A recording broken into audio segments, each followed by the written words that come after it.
10%? 10%? Garrick's laughter echoed off the glass walls of his corner office, bouncing around me like razor blades. You want a 10% raise after what? 12 years? That's... He couldn't even finish his sentence before another wave of laughter shook his shoulders. I stood frozen, clutching my portfolio of achievements, the tangible proof of my value. The 60-page document containing every algorithm, every process improvement, every late night I'd sacrificed while he collected bonuses large enough to buy vacation homes. The system I designed cut delivery times in half, I said, my voice smaller than I wanted it to be. The Eastwood account alone. Garrick waved his hand dismissively, still chuckling as he leaned back in his chair. Everyone's replaceable, you know. Even you. He stared at me with that practiced CEO smile that never reached his eyes. If you think you're worth more, try your luck elsewhere. I felt something crack inside me. Not my heart, something deeper. The foundation of 12 years of loyalty, of believing that eventually hard work would be recognized. I understand, I said quietly, collecting my portfolio. The pages trembled between my fingers. Listen, Garrick's voice softened with artificial concern. You're good at what you do, but you're a back office function. The board doesn't even know your name. That's just business. That's when I knew exactly what I would do. I'm Ivy, by the way, 34 years old, supply chain algorithm specialist, and until that moment, pathologically afraid of conflict. The kind of woman who apologizes when someone steps on her foot. The woman who stayed at the same company for 12 years despite being paid 20% below market rate because I believed in loyalty. Because I thought my work would eventually speak for itself. Before I go any further with this story, I'd really appreciate if you could take a second to tell me in the comments where you're watching from. This happened in the Midwest, but I want to know if stories like mine resonate everywhere.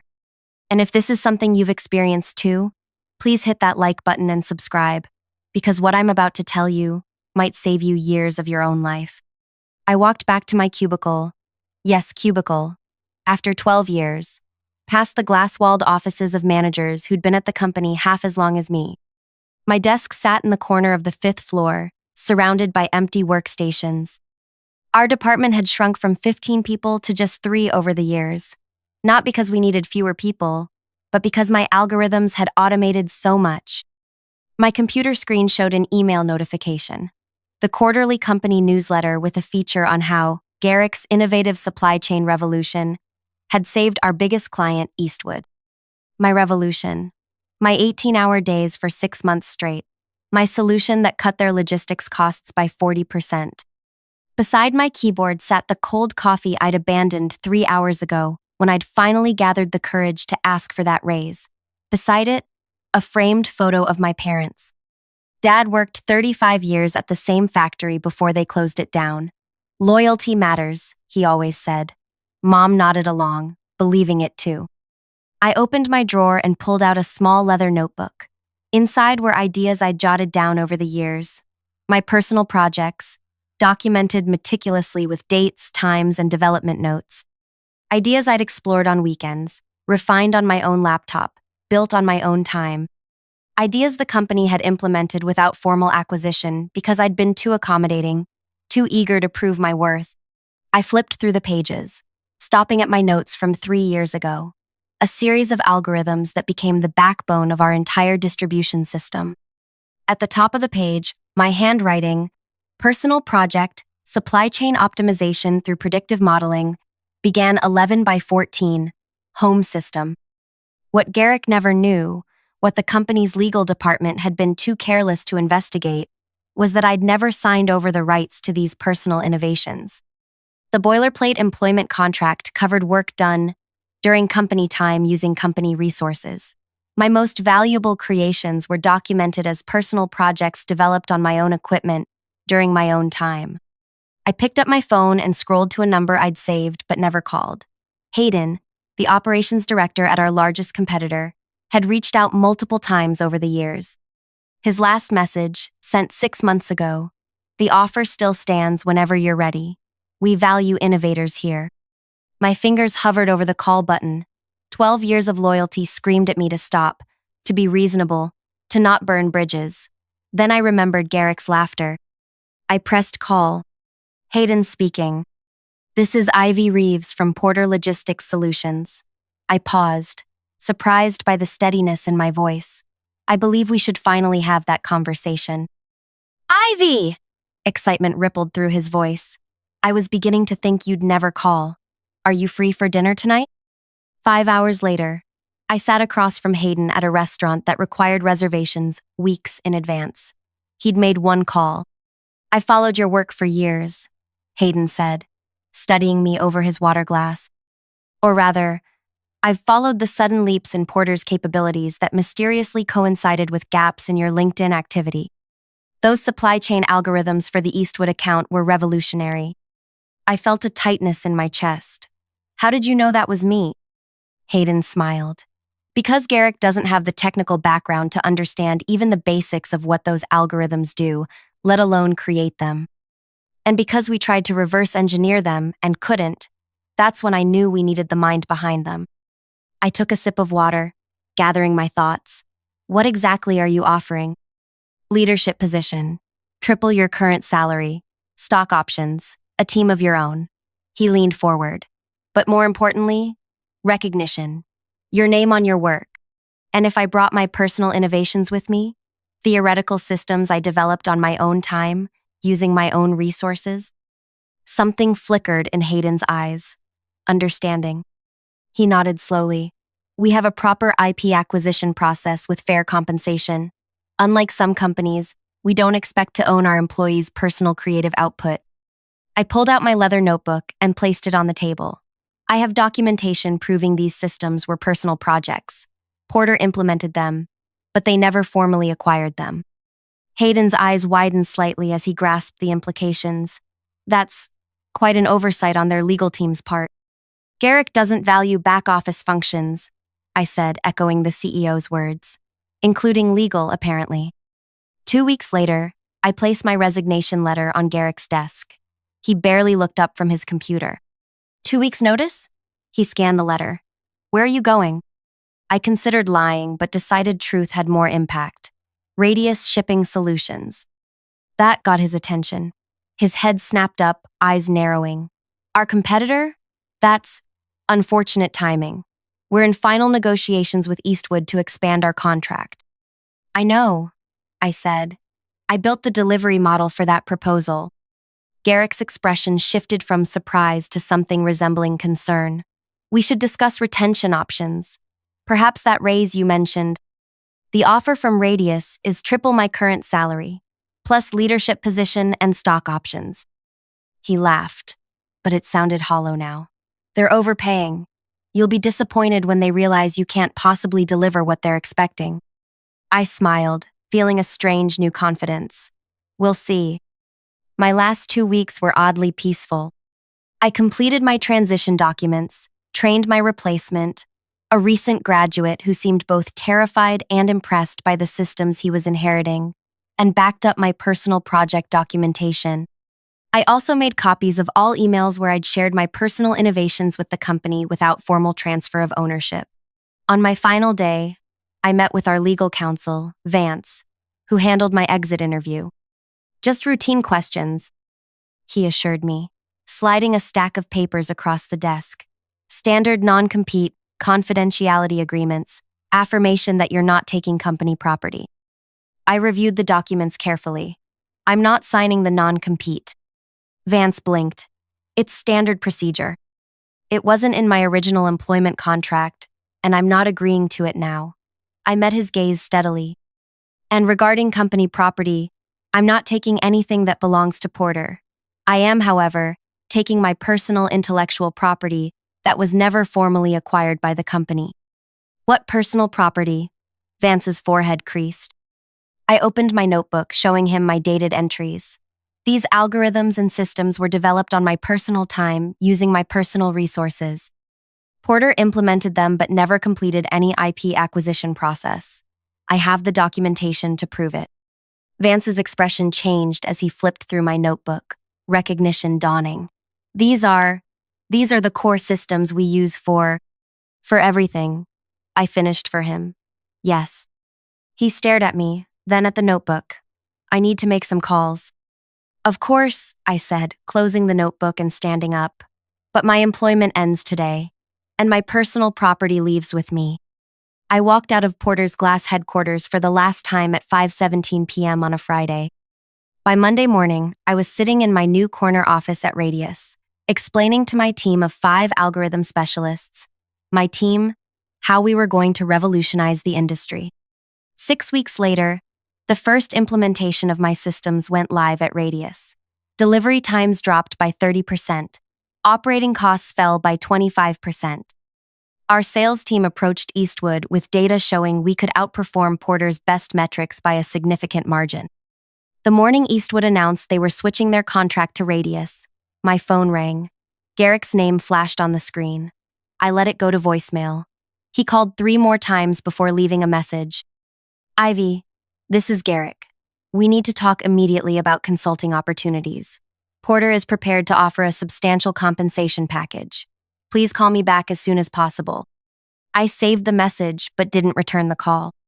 2 days later, Garrick was waiting beside my car in the Radius parking garage.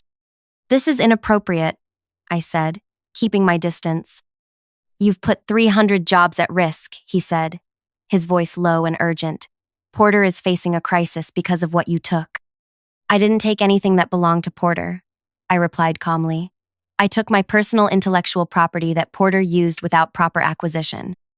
Nobody will believe that. It looks like corporate espionage. I have dated documentation of every personal project, every implementation, and every conversation where ownership was never transferred. Your legal team never did their job, and you never valued mine enough to care. Garrick stepped closer, desperation evident in his eyes. Name your price. Whatever Radius is paying, we'll double it. I thought about those 12 years, about sitting in my cubicle while he took credit for my work, about the laughter when I asked for a modest raise after saving the company millions. You once told me everyone's replaceable, I said quietly. Even me. I'm just following your business advice. The following quarter, Porter's stock fell 62%. They laid off 200 employees. The news articles described it as a catastrophic loss of technical capability and mysterious deterioration of their award-winning logistics systems. Garrick resigned under pressure from the board.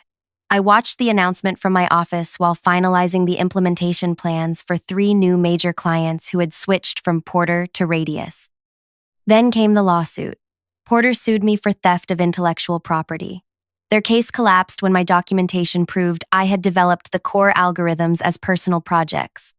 The judge dismissed the case, noting that Porter had failed to secure proper ownership of the innovations they had implemented.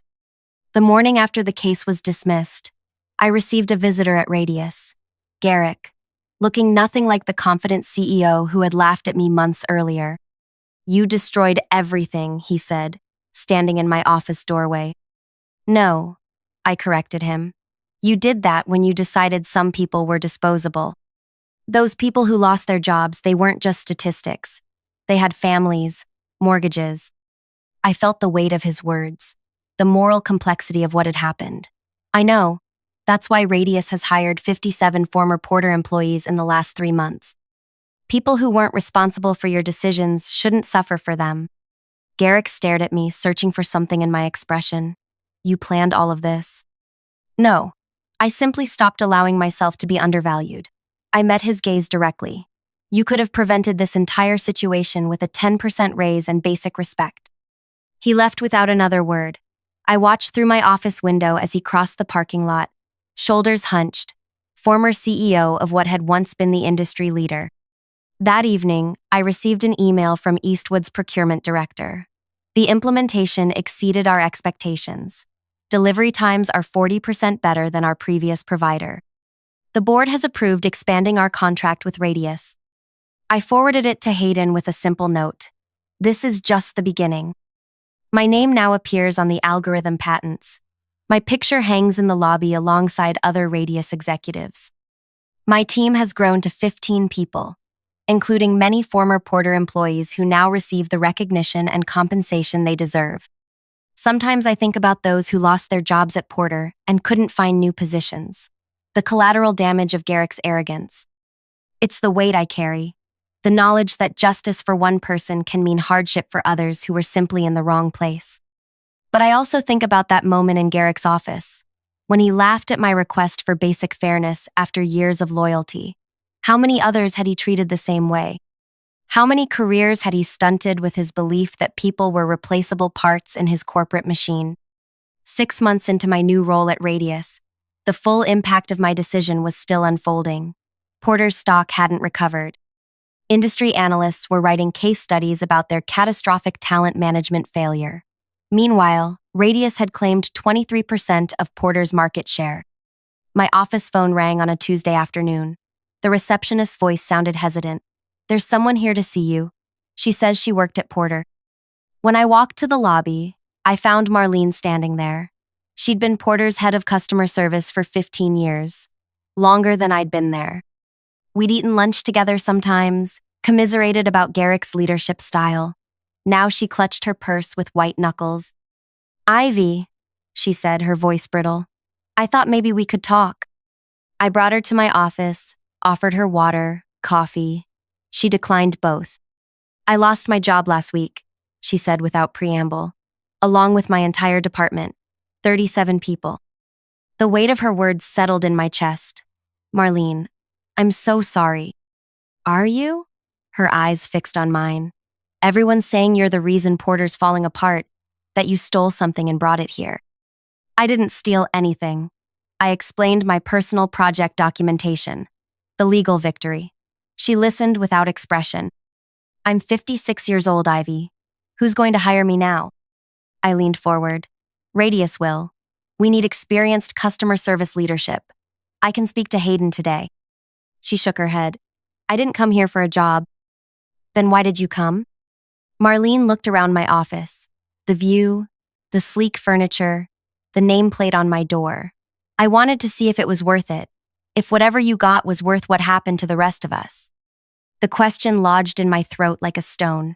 Was it worth it?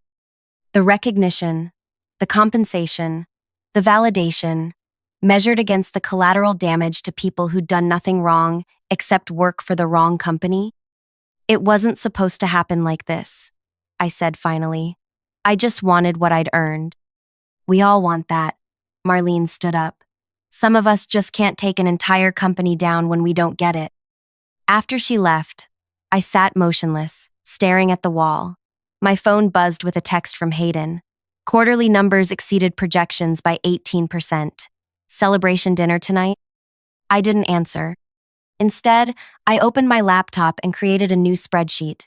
In the first column, I listed every Porter employee I knew had lost their job. Next to each name, I researched their LinkedIn profiles, noting their experience and skills. By midnight, I had a database of 212 people. The next morning, I walked into Hayden's office without knocking. "We need to talk about Porter's former employees." Hayden looked up from his monitor. "What about them?" I placed my spreadsheet on his desk. "These are people who lost their jobs because of Porter's collapse. Radius has benefited enormously from what happened. We have a responsibility." He studied the list. "We've already hired quite a few." "Not enough." I sat down across from him. "I want to propose a formal recruitment initiative targeting Porter's displaced workers. And for those we can't hire directly, I want to fund placement services and training programs." Hayden leaned back in his chair, studying me. "That's an expensive proposition for people who don't work for us." "It's an investment in our reputation and our future," I countered. "And it's the right thing to do." After a long moment, he nodded. "Draft the proposal. I'll take it to the board." 3 weeks later, Operation Rebound launched. Radius committed to interviewing every qualified former Porter employee. We partnered with 3 training companies to offer skills updates for those needing transition assistance. For employees nearing retirement, we created part-time consulting opportunities. The industry took notice. Business journals wrote about Radius's innovative approach to competitor displacement. Applications to our open positions increased by 300%. Clients mentioned our corporate responsibility during sales meetings. Marlene called me the day after the program was announced. "Was this your doing?" "Yes," I admitted. "Would you reconsider coming to Radius?" A pause. "Maybe. As a consultant, not an employee. I'm too old to start over completely. We need your expertise. Name your terms. 2 days later, she was setting up in an office down the hall from mine. Not everyone was as receptive. Jason, Porter's former operations manager, refused my call. Patrice from accounting sent a scathing email about loyalty and betrayal. I saved it in a folder labeled Consequences, my growing collection of reminders that revenge is never as clean as it seems in movies. 8 months after I left Porter, I received an unexpected email from Vance, their former legal counsel. Meeting for coffee? There's something you should know. We met at a small cafe halfway between our offices. Vance had aged visibly, new lines around his eyes, gray hair at his temples that hadn't been there before. I was let go last month, he said, stirring his coffee. Part of the latest round of cuts. I'm sorry, I said, and meant it. Radius is hiring legal. He shook his head. That's not why I wanted to talk. It's about your algorithms, your documentation. I tensed. The court already ruled on that. I know, and they ruled correctly. Vance leaned closer. But there's something you don't know. After you first mentioned your personal projects in the exit interview, I went to Garrick immediately, told him we needed to investigate your claims before taking any action. And he showed me emails. From 3 years ago, you had actually sent him detailed explanations of your algorithms, asking if the company wanted to formally acquire them. You even suggested fair compensation terms. My coffee cup froze halfway to my lips. I don't remember that. You CC'd me on them. I found them in our archive during the legal preparation. Garrick had replied to you, dismissing the need for formal acquisition. Said something like, just implement it if it works. We'll sort out the details later. He knew? All this time? Vance nodded. He knew exactly what you had created, that you had documented it as personal work, and that the company never properly acquired it. When you left and Radius started implementing your systems, he came to legal demanding we sue you, despite knowing he had no case. I told him that, showed him his own emails. He ordered me to proceed anyway. Vance sipped his coffee. That's when I knew Porter deserved what was happening. I sat back, processing this revelation. Why are you telling me this now? Because I want you to know something important. Vance met my eyes. What happened to Porter wasn't just about you taking your intellectual property elsewhere. It was about years of systemic arrogance. Garrick didn't just undervalue you. He did it to everyone. Legal, operations, customer service. He treated the entire company like replaceable parts. And now those parts are working elsewhere, I said softly. Exactly. Your algorithms were brilliant, but Porter wouldn't have collapsed if Garrick had built a company that could withstand losing one person. He didn't just lose you. He lost the loyalty and institutional knowledge of hundreds of people who felt exactly as you did. I thought about this on my drive back to Radius. My revenge hadn't destroyed Porter. It had simply revealed what was already broken. That evening, I received another call from Garrick. I almost sent it to voicemail from habit, then decided to answer. Ivy. His voice sounded rough, tired. I'm calling to apologize. Of all the things I'd expected, this wasn't one of them. I'm listening. I knew about your personal projects. I knew you documented them properly, I thought. He paused.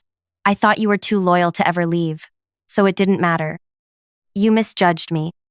I misjudged everything. The admission seemed to cost him. The board removed me completely yesterday. Porter's filing for Chapter 11 next week. Bankruptcy. I hadn't expected things to go that far. I'm sorry about the employees. That's why I'm calling. There's a final board meeting tomorrow. They're deciding severance packages. I want to recommend your Radius program for our remaining staff. You want to send Porter's employees to Radius? I want them to have jobs, Garrick said simply. Pride doesn't matter anymore. After we hung up, I walked to the window of my apartment, looking out at the city lights. 12 years at Porter, working in obscurity. 8 months at Radius had transformed not just my career, but an entire industry landscape. The next day, Porter officially announced its bankruptcy filing. By afternoon, their remaining clients were calling Radius. Our sales team was overwhelmed. Hayden called an emergency leadership meeting. We need to scale up immediately to handle the influx, he told us. Ivy, your rebound program is now our top priority. We need every qualified porter employee we can get. Within a month, Radius had hired 173 former porter staff. Our operation expanded to 3 new locations. My team grew to 40 people, many of whom had once sat in cubicles near mine at Porter.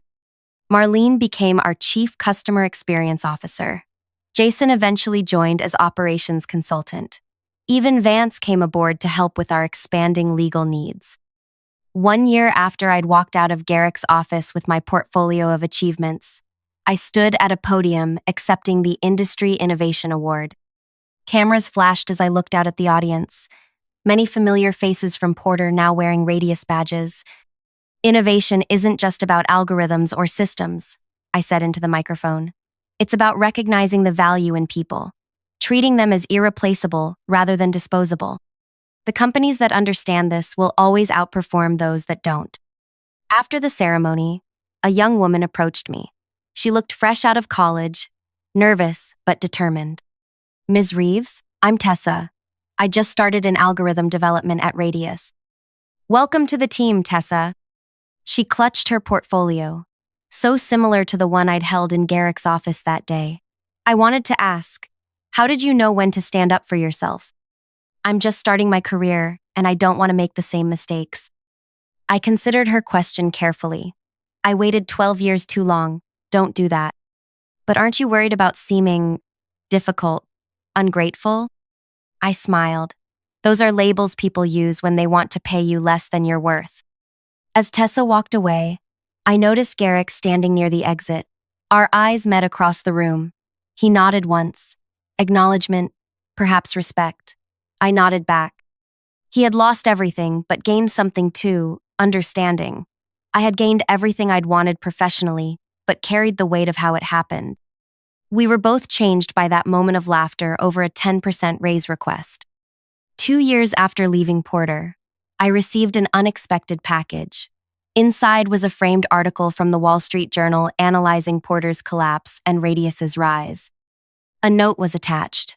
You were never replaceable. I was Garrick. I hung it in my office as a reminder that value isn't determined by others. It's something you must recognize in yourself first. Last month, I launched a mentorship program for women in tech. Our first workshop focused on salary negotiation and intellectual property protection. 300 women attended. Marlene helped me organize it. Tessa, now leading her own team, was one of our speakers. At the end of the workshop, a participant asked me, "Don't you feel bad about what happened to Porter?" I considered the question carefully before answering. I feel responsible for my actions, but not guilty for claiming what was rightfully mine. The difference matters. As I look back now, I understand that true revenge wasn't watching Porter collapse or seeing Garrick lose his position. It wasn't even my corner office or industry award. Real revenge was discovering my own worth and refusing to let anyone discount it again. It was creating a workplace where people like me, people like the person I used to be, would never need to wait 12 years for recognition. If you're watching this and questioning your own value in your workplace, remember, loyalty is admirable, but it should flow both ways. Document your achievements, know your worth, and never, ever apologize for asking to be valued appropriately. The algorithms I created were complex, but the lesson was simple. No one determines your value but you. If this story resonated with you, please hit that like button. Share it with someone who might be sitting in a cubicle right now, wondering if they should speak up. Subscribe if you want to hear more stories about finding your voice in spaces designed to silence it. And leave a comment letting me know if you've ever had to make a similar choice between loyalty and self-worth. Because sometimes the most powerful thing we can do is simply refuse to be replaceable. I'm not worried about replacing you. The words punched through the air between us as I sat across from him. My quarterly performance report splayed open on his desk. The pages showed exactly how I generated $2.8 million in just 3 months, shattering every sales record in our company's 30-year history. Even with these numbers, I managed, keeping my voice level despite the sudden hollow feeling spreading through my chest. He glanced at the report with practiced indifference. Numbers aren't everything, Quinn. Anyone could do what you do given the right circumstances. Anyone. The word stung worse than it should have. 13-hour days, weekends spent studying client production systems, custom proposals tailored to each business's unique challenges, all dismissed with a single word. I see, I said, watching as he tapped his gold pen against my report, the pen he'd bought after collecting the bonus my sales had earned him. About your commission, he continued, sliding a paper toward me. We're capping it at standard rates. Company policy. I stared at the figure. It was less than a quarter of what I'd earned based on our agreed structure. This isn't what we discussed when I took this position. He shrugged. Exceptional circumstances require adjustments. The board feels your numbers are anomalous. We can't set compensation precedents based on outliers. Outliers. That's what he called breaking every sales record in company history. I've brought in more revenue than the entire Eastern Division combined, I said quietly. And we appreciate that, he replied, not bothering to look up as he closed my file. But let's be realistic. You got lucky with timing and market conditions. Lightning doesn't strike twice. I felt something shift inside me. Not anger. Exactly. Something colder, more calculated. The Merston account renewed today, I said. 3-year contract. They doubled their order. This got his attention. Merston was our biggest client. He'd been trying to land them for years before I arrived. They specifically asked for you? They did. He leaned back, a small smile forming. Well, I'll handle them going forward. They need a more experienced touch. He glanced at his watch. Is there anything else? I have a leadership meeting in 5. Leadership. As if he'd done anything to earn the title beyond taking credit for others' work. No, I said, gathering my things. Nothing else. As I reached the door, he called after me. Quinn, I meant what I said. You're replaceable. Everyone is. I turned, meeting his eyes. Interesting perspective. What he didn't know was that I'd recorded our entire conversation. What he couldn't see was that in my purse sat signed letters from our 5 largest clients. What he couldn't possibly imagine was that I'd spent the last month preparing for exactly this moment. He thought I was replaceable. He was about to learn how wrong he was. If you're feeling that knot in your stomach right now, that mix of outrage and anticipation, take a quick second to hit like and subscribe. Trust me, you'll want to see how Quinn turns this situation around, and I'd hate for you to miss the moment her boss realizes exactly who he's dealing with. My name is Quinn Tandy, and until that quarterly review, I'd believed hard work spoke for itself. Growing up in Cedar Springs, a small town dominated by 3 manufacturing plants, I watched how business worked from both sides. My mother operated a small machine shop that served the larger factories, and from age 12, I spent afternoons there, learning how each component fit into the larger systems. When sales representatives visited, I observed the dance, the promises, the technical jargon, the handshakes. Most of all, I noticed which promises were kept and which weren't. When I was 16, a slick salesman convinced my mother to invest in an automated lathe system. It'll triple your production capacity, he'd promised. What he didn't mention were the compatibility issues with our existing equipment, the specialized training required, or the proprietary software that came with crippling annual fees. 6 months later, the bank took everything. After college, I swore I'd never be that kind of salesperson.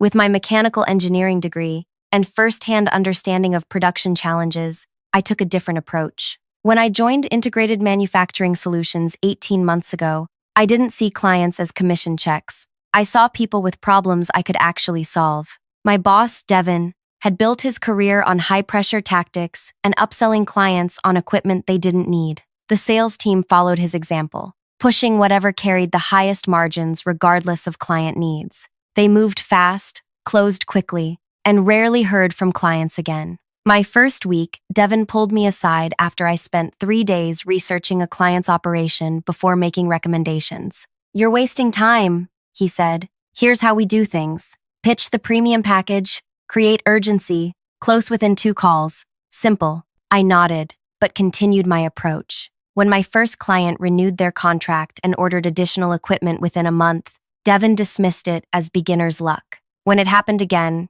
he called it coincidence. By the end of my first quarter, I'd outperformed every other team member by 60%. That's when the atmosphere changed. Devin began scheduling client meetings when I was unavailable. Information about new leads mysteriously failed to reach my desk. My access to certain client files became temporarily restricted due to system updates. Still, word spread. Clients began asking for me specifically. The manufacturing world is smaller than most realize. Plant managers talk. Production heads share information.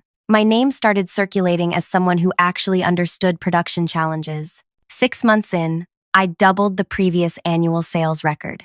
Devin's response was to implement a team selling approach, where he joined all my client meetings. Suddenly, my solutions became our recommendations, and eventually, Devin's strategic approach. In company-wide emails, Devin positioned himself as the architect of this revolutionary client-centered methodology. In reality, he was actively undermining it, pushing team members to continue aggressive sales tactics while taking credit for my results. What changed everything was the Merston contract. For years, this international manufacturing giant had purchased minimum orders from us, spread across multiple divisions, with no centralized approach. Devin had tried and failed to consolidate their business. I spent weekends studying Merston's entire operation, identifying inefficiencies between their divisions. Instead of pitching products, I presented a comprehensive analysis showing how integrated systems could reduce their production costs by 22%.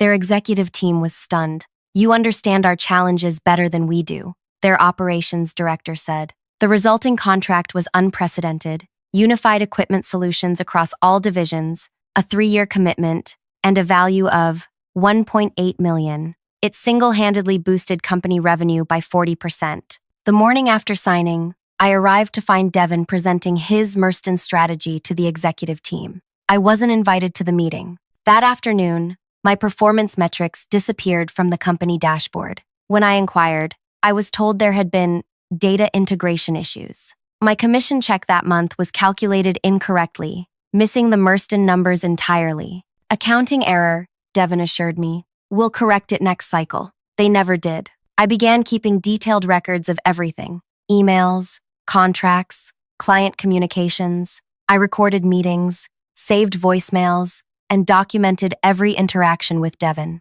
Something fundamental had changed inside me. The naive belief that excellence would be recognized had died. 3 more major accounts followed Merston's lead, each choosing our company specifically because of my approach. By the 3rd quarter, I managed relationships representing 70% of total company revenue. Our stock price climbed 30%. Devin received a Leadership Excellence Award and a 6-figure bonus. I received a coffee mug with the company logo. Then came the Wilson opportunity. Wilson Manufacturing was the industry giant, the white whale every sales team chased. Their equipment purchases influenced the entire sector. Landing them would transform our company overnight. Through a connection at Merston, I secured a meeting with Wilson's procurement team. They were skeptical but agreed to hear my pitch. Rather than pushing products, I spent 3 weeks analyzing their operations, identifying specific bottlenecks in their production flow. My presentation to their executive team was scheduled for a Monday. The Friday before,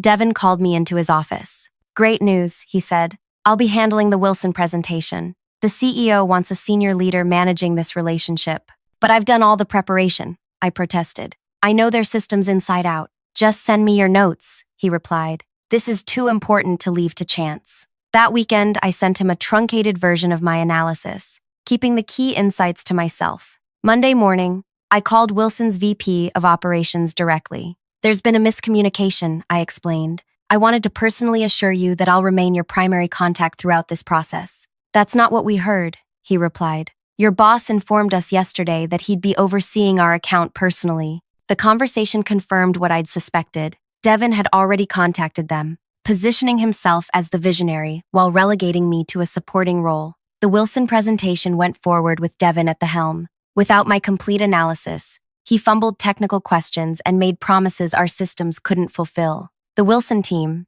initially excited, grew increasingly skeptical. When they asked about specific integration challenges I'd previously identified, Devin dismissed their concerns as easily manageable without providing details. They left unconvinced. Later that week, Wilson signed with our main competitor. Devin called an emergency team meeting. "We lost Wilson because our materials weren't persuasive enough," he announced, looking directly at me. "Some team members need to remember that sales is about relationships, not just technical details." As others nodded, something crystallized within me. This wasn't just about recognition or commission. Devon's approach was actively harming clients, our company, and everyone's livelihood except his own. That night, I made a decision. I began by mapping the company's entire client relationship structure, identifying which accounts were truly mine versus which belonged to the company. I studied our supplier contracts, territory agreements, and non-compete clauses with forensic precision. What I discovered changed everything. Most of our exclusive supplier relationships weren't with the company at all. They were tied to Devon's position. The territory rights, the preferential pricing, the priority fulfillment guarantees, all were contractually assigned to the senior sales director rather than the company itself. Devon had created a structure where he was indispensable while ensuring everyone else remained replaceable. Or so he thought. The quarterly review where he told me I was replaceable wasn't just an insult, it was the final confirmation I needed. As I walked out of his office that day, my plan was already taking shape. That evening after the quarterly review, I sat in my apartment, surrounded by stacks of contracts, supplier agreements, and client records. A half-empty glass of Cabernet balanced precariously on a tower of files as I traced connections between accounts. 3 things had become crystal clear. First, our clients were loyal to me, not the company. Second, Devon had structured the supplier agreements to make himself seemingly irreplaceable. Third, he had no idea how thoroughly I understood the business architecture he'd built. The next morning, I arrived at work an hour early. The office was nearly empty, just the night security guard finishing his shift and the receptionist setting up coffee. "Morning, Quinn," she said. "You're here before even Devon today." I smiled. Big day ahead. I headed straight to the server room. As the person who managed our largest client relationships, I had access to our entire client database, access. Devon had never bothered to restrict because he couldn't imagine anyone understanding the full picture. For the next 45 minutes, I downloaded specific documents, not client lists or proprietary information, but rather the structural agreements that governed our business relationships, the territorial exclusivity contracts, the supplier relationship terms, the commission structure frameworks. None of this was confidential from me. I was authorized to see it all. I was simply creating a personal reference archive. By the time Devon strolled in at 9:15, I was at my desk, calmly reviewing proposals for the Thompson account. "Quinn," he said, stopping by my desk, "I need the Merston renewal paperwork for the executive meeting this afternoon." "Already sent it to your email," I replied without looking up, "along with the updated projections you asked for." He lingered, perhaps surprised by my lack of visible reaction to yesterday's review. Finally, he said, "Good. And remember, I'll handle all communication with them going forward." I looked up and smiled pleasantly. "Of course." The moment he walked away, I sent a text to Laurel Merston, their operations director. "Lunch today? Need to discuss implementation timeline. The usual place? 12:30? Her response came immediately. "See you there." Over the next 3 hours, I made 7 similar arrangements with key clients. Not a single communication went through company channels. Not a single meeting appeared on my calendar. At 12:15, I walked past Devon's office, heading to grab lunch, back in an hour. He barely glanced up. "Try not to be late. We have the staff meeting at 2. The restaurant was a small bistro 10 blocks from the office, far enough that no one from the company ever went there. Laurel was already seated when I arrived, nursing a sparkling water. "Quinn," she said warmly, "I was surprised to get your text. Devon called this morning saying he'd be our new point person. That's actually why I wanted to meet," I said, sliding into the booth. "Things are changing at the company, and I wanted to give you advance notice." Her expression tightened. "What kind of changes?" "I'm considering new opportunities," I said carefully, "and I wanted to discuss what that might mean for clients I've worked closely with." For the next 30 minutes, I laid out specific concerns, how Devon's approach differed from mine, the push toward higher margin products, regardless of fit, the likelihood that the personalized solutions I'd developed would be replaced by standardized packages. I never disparaged the company directly. I never breached confidentiality. I simply presented facts about differences in sales philosophy.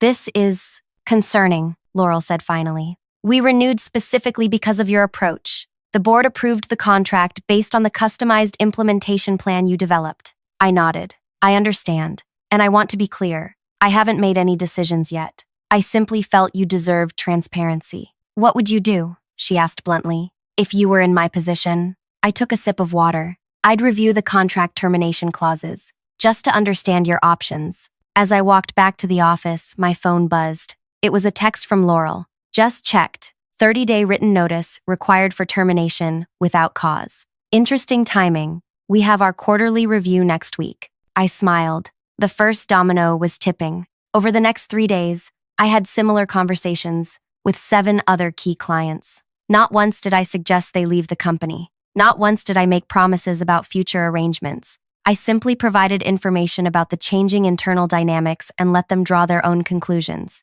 By Friday, my phone was buzzing constantly with texts from concerned clients. Each conversation followed the same pattern. They'd received calls from Devin introducing himself as their new account manager. They were concerned about changes to their customized solutions, and they were reviewing their contract terms. Meanwhile, Devin remained oblivious. In the Friday staff meeting, he announced a new standardized solution approach to streamline our offerings. We're spending too much time on customization, he explained. The new model will focus on 3 core packages with minimal modifications. This will increase our margins by an estimated 30%. Across the table, our technical director frowned. But Quinn's customized approach is what's driving our record numbers. Devin smiled thinly. That model isn't sustainable or scalable.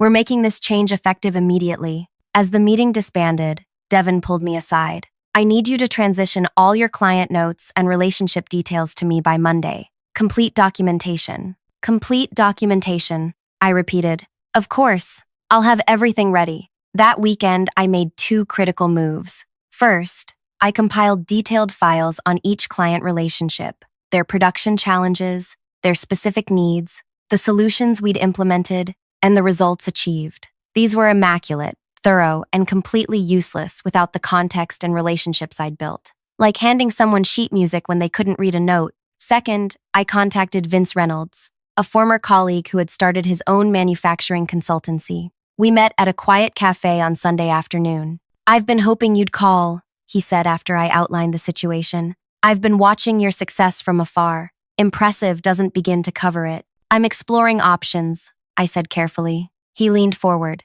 Let me be direct. Join my firm as a partner. Bring your approach. We'll split everything 50-50. No corporate politics, no ceiling on commissions, and complete control over client relationships. I have non-compete clauses, I pointed out. He smiled. I've reviewed them. They prevent you from selling competing products within the territory. They don't prevent you from consulting on implementation, optimization, or strategy. The difference is significant legally. I considered his offer. I need time to think about it. Of course, he said, sliding a folder across the table. But when you decide, this partnership agreement is ready for your signature. Monday morning arrived with a strange calm. I placed the client documentation on Devin's desk before he arrived, then returned to my office. At exactly 9, my phone rang. It was Richard from Wilson Manufacturing, the account we'd lost. Quinn, he said without preamble, we're reconsidering our equipment decisions. Are you available to discuss options? I'd be happy to,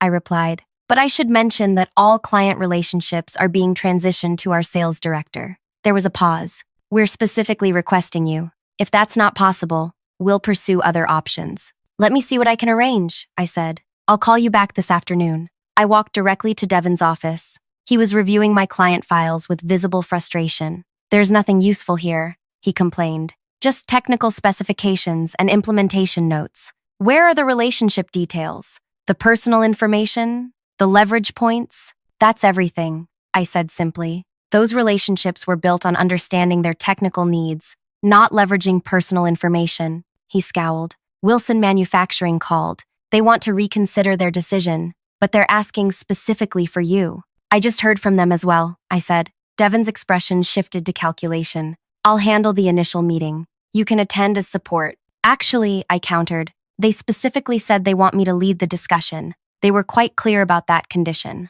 His face flushed. Fine, set it up, but I'll be there. I nodded. Of course. As I turned to leave, he added, and Quinn, remember who you work for. I smiled politely. I never forget that, Devin. The Wilson meeting was scheduled for Wednesday morning. By Tuesday afternoon, something unusual happened. Devin's calendar suddenly cleared, and he announced he needed to handle an emergency with another client. You'll have to take the Wilson meeting alone, he told me, not bothering to hide his irritation. But I expect a complete briefing immediately after. I maintained a neutral expression. No problem. I'll handle it. What Devin didn't know was that the emergency had been carefully orchestrated. 3 of our major clients had simultaneously requested urgent meetings with him for Tuesday afternoon. Each had different concerns that only the sales director could address. Each had been strategically encouraged to reach out by their colleagues at other companies, colleagues I had built relationships with over the past year. The Wilson meeting went exactly as planned.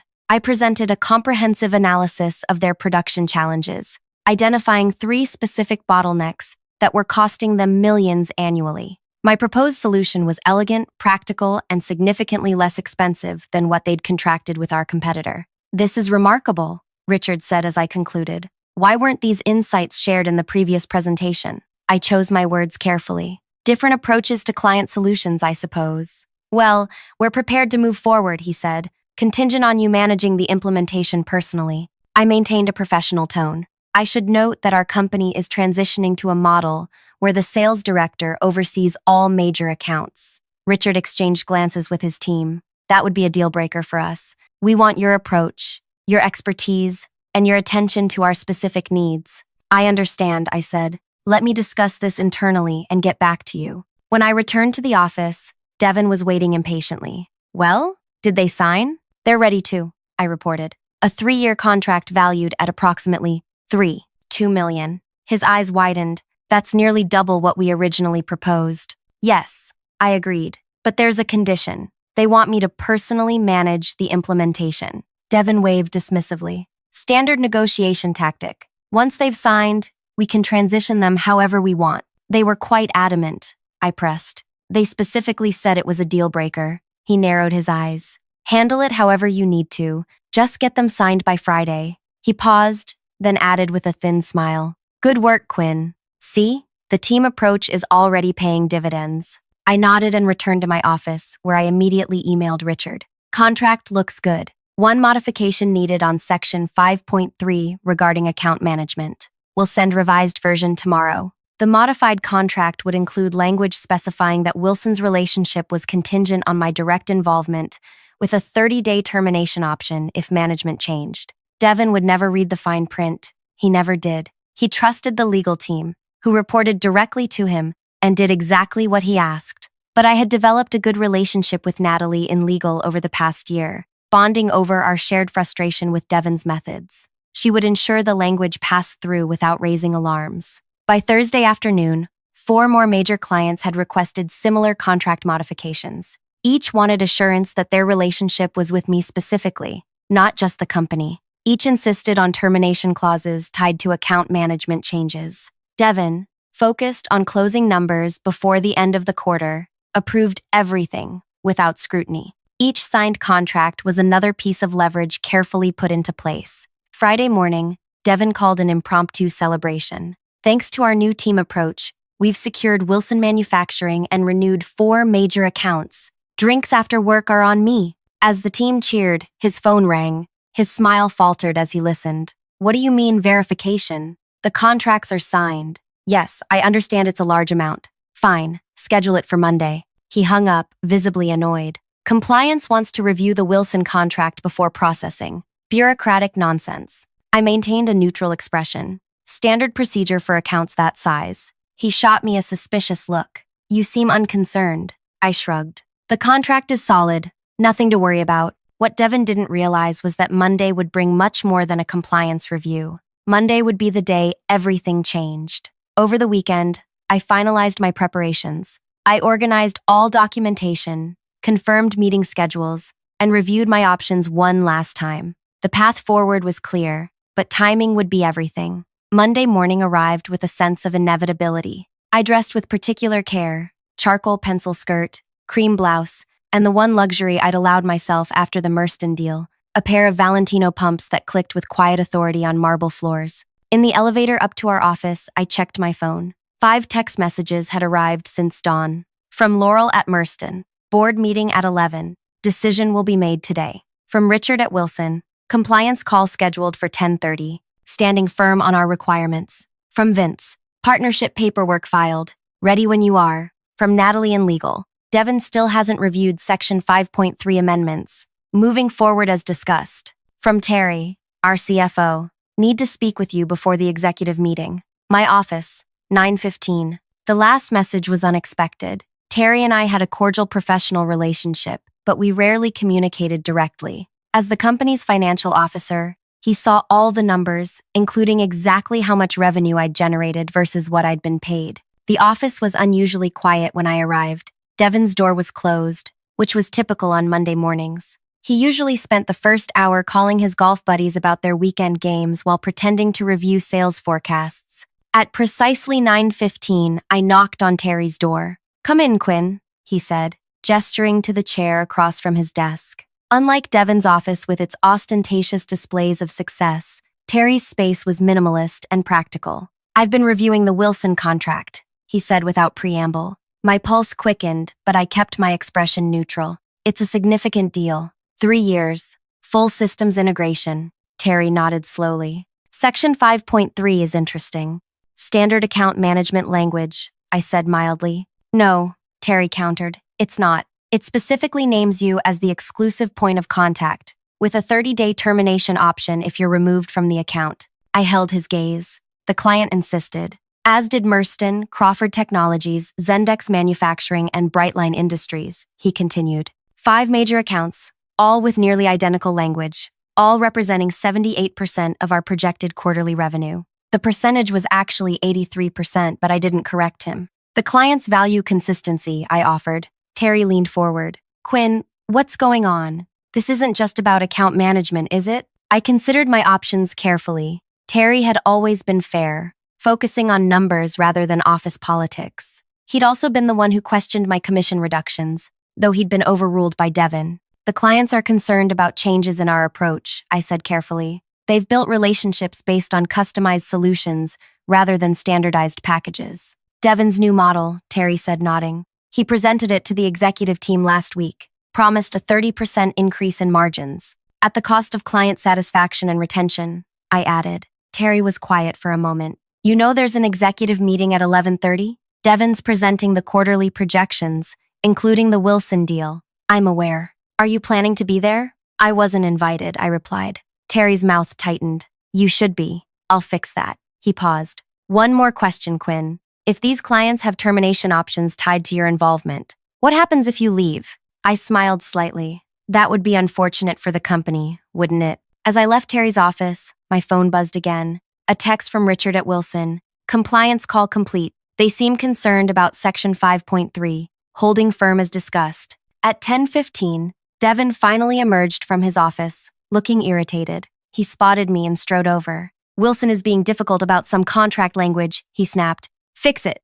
They're insisting on keeping you as their point person." "I'm happy to continue working with them," I said. "That's not the point," he hissed. "No client dictates our internal structure. Tell them it's non-negotiable. If I do that, they'll likely invoke the termination clause," I pointed out. His face flushed. "What termination clause?" "Section 5.3, the account management provision with the 30-day exit option." Devin stared at me. "Show me." I pulled up the contract on my tablet and handed it to him. He scanned the section, his expression darkening. "This wasn't in the standard template," he said slowly. "The client requested specific language. Legal approved it. Without consulting me? The email approvals are all there," I said, swiping to show the communication chain. "You signed off on Tuesday afternoon." Devin's jaw tightened as he recognized his own cursory response. "Looks fine. Move forward." "This is unacceptable," he said, handing back the tablet. "I want this provision removed immediately." "The contract is already executed," I reminded him. "Both parties have signed. Any changes would require renegotiation." "Then renegotiate," he snapped. "I can try," I said doubtfully. But they were quite firm about this point. Devin checked his watch. "I have the executive meeting in an hour. Fix this by then." As he stormed off, my phone buzzed with an email notification. It was from Terry, copying me on a meeting update. "Adding Quinn Tandy to today's executive review as the primary account manager for our 5 largest clients." At 11:20, I made my way to the executive conference room. Through the glass walls, I could see the leadership team assembling: Terry, our CFO, Marissa, the Chief Operating Officer, Paolo, the Chief Technology Officer, and Eleanor, our CEO. Devin was at the front of the room, arranging presentation materials. When I entered, he looked up in surprise. "Quinn?" This is an executive meeting. I invited her, Terry said before I could respond. Given that we're discussing accounts she manages. Devon's smile tightened. Actually, as I'll be covering in my presentation, we're transitioning to a team management approach. I'll be overseeing our key accounts directly. Eleanor, our CEO, looked between us with interest. Let's get started, shall we? Devon launched into his presentation with practiced confidence. Charts showed our record-breaking quarter. Graphs illustrated the unprecedented growth. Every slide reinforced a single narrative. The company was thriving under his leadership. As you can see, Devon said, advancing to a slide titled Strategic Vision, our new standardized solution model promises even greater margins in the coming quarters. We've already begun implementing this approach with our top accounts, including Wilson Manufacturing, Eleanor asked. Absolutely, Devon confirmed. They've just signed a 3-year agreement worth $3.2 million, a testament to our new direction. Interesting, Eleanor said, because I received a call from Richard Wilson this morning expressing concerns about changes to their account management. Devon faltered momentarily before recovering. Minor miscommunication, nothing to worry about. He specifically mentioned Section 5.3 of their contract, Eleanor continued. Something about account management continuity? All eyes turned to me. I remained silent, waiting. Devon cleared his throat. A standard provision simply confirms our commitment to quality service. It's not standard, Terry interjected. It specifically names Quinn as their exclusive point of contact and includes a 30-day termination option if she's removed from the account. Marissa leaned forward.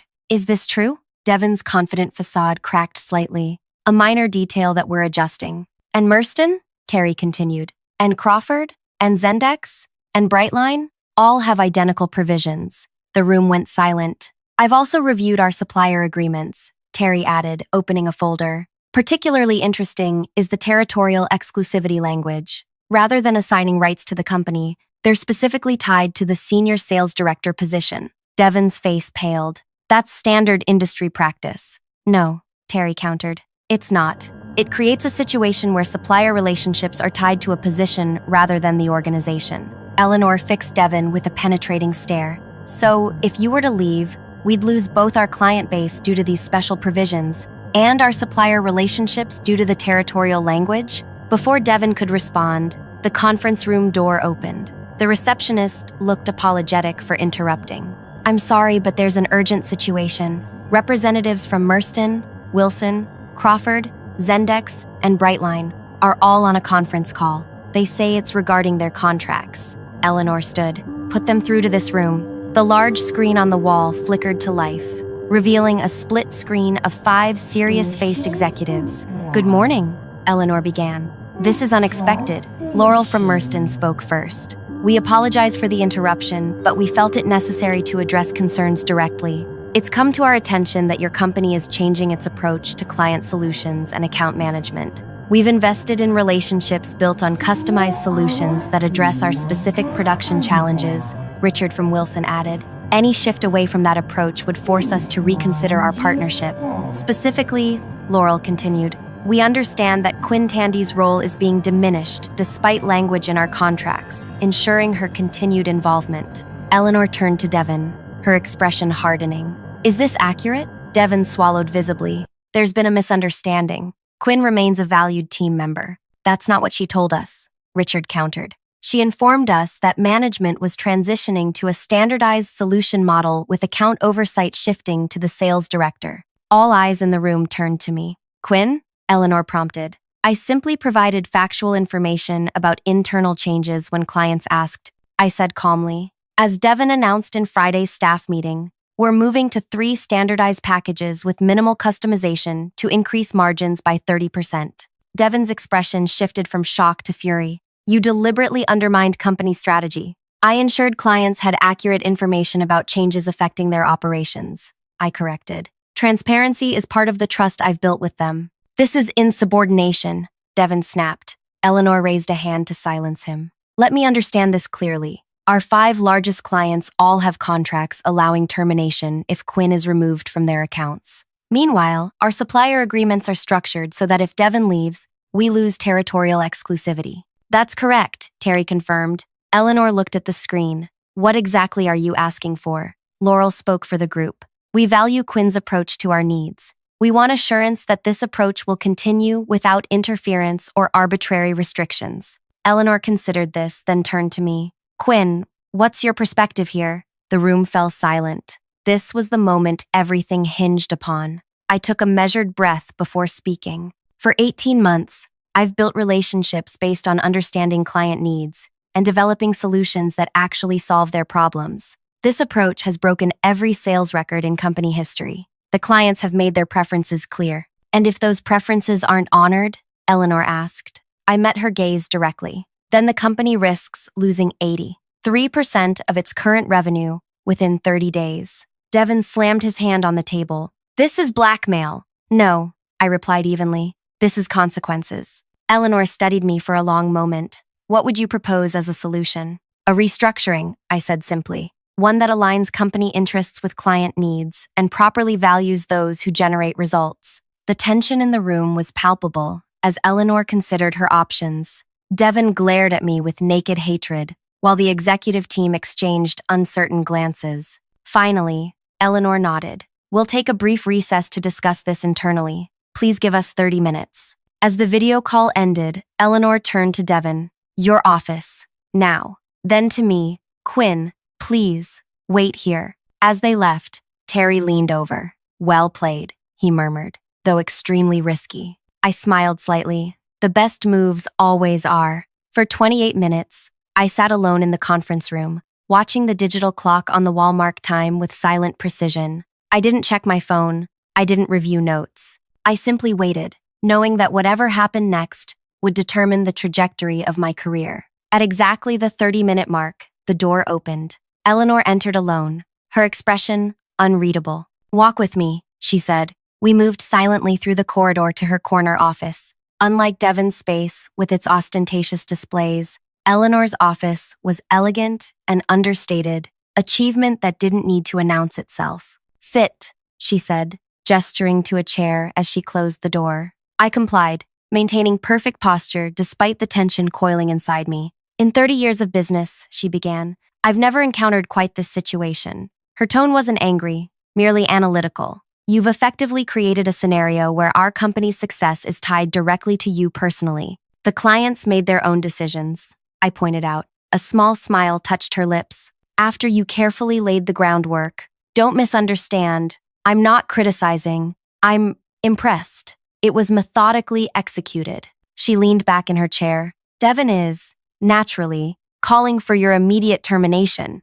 which would trigger the contract clauses, I said. Precisely. He seems to believe the clients are bluffing. They're not. Eleanor nodded slowly. I don't believe they are either, which leaves us with limited options. She studied me. What do you actually want, Quinn? It was the question I'd been waiting for. Recognition for results, compensation commensurate with value created, and leadership that supports client-focused approaches rather than undermining them. Reasonable requests, she agreed, though implementing them creates certain complications. Such as Devin's position, I suggested. Such as Devin's position, she confirmed. He structured things to make himself seemingly indispensable. Seemingly being the operative word, I noted. Eleanor's eyes narrowed slightly. You've found a way around the supplier agreements. It wasn't a question, but I answered anyway. The territorial exclusivity is assigned to the senior sales director position, not to Devin personally. The contracts don't specify who holds that title.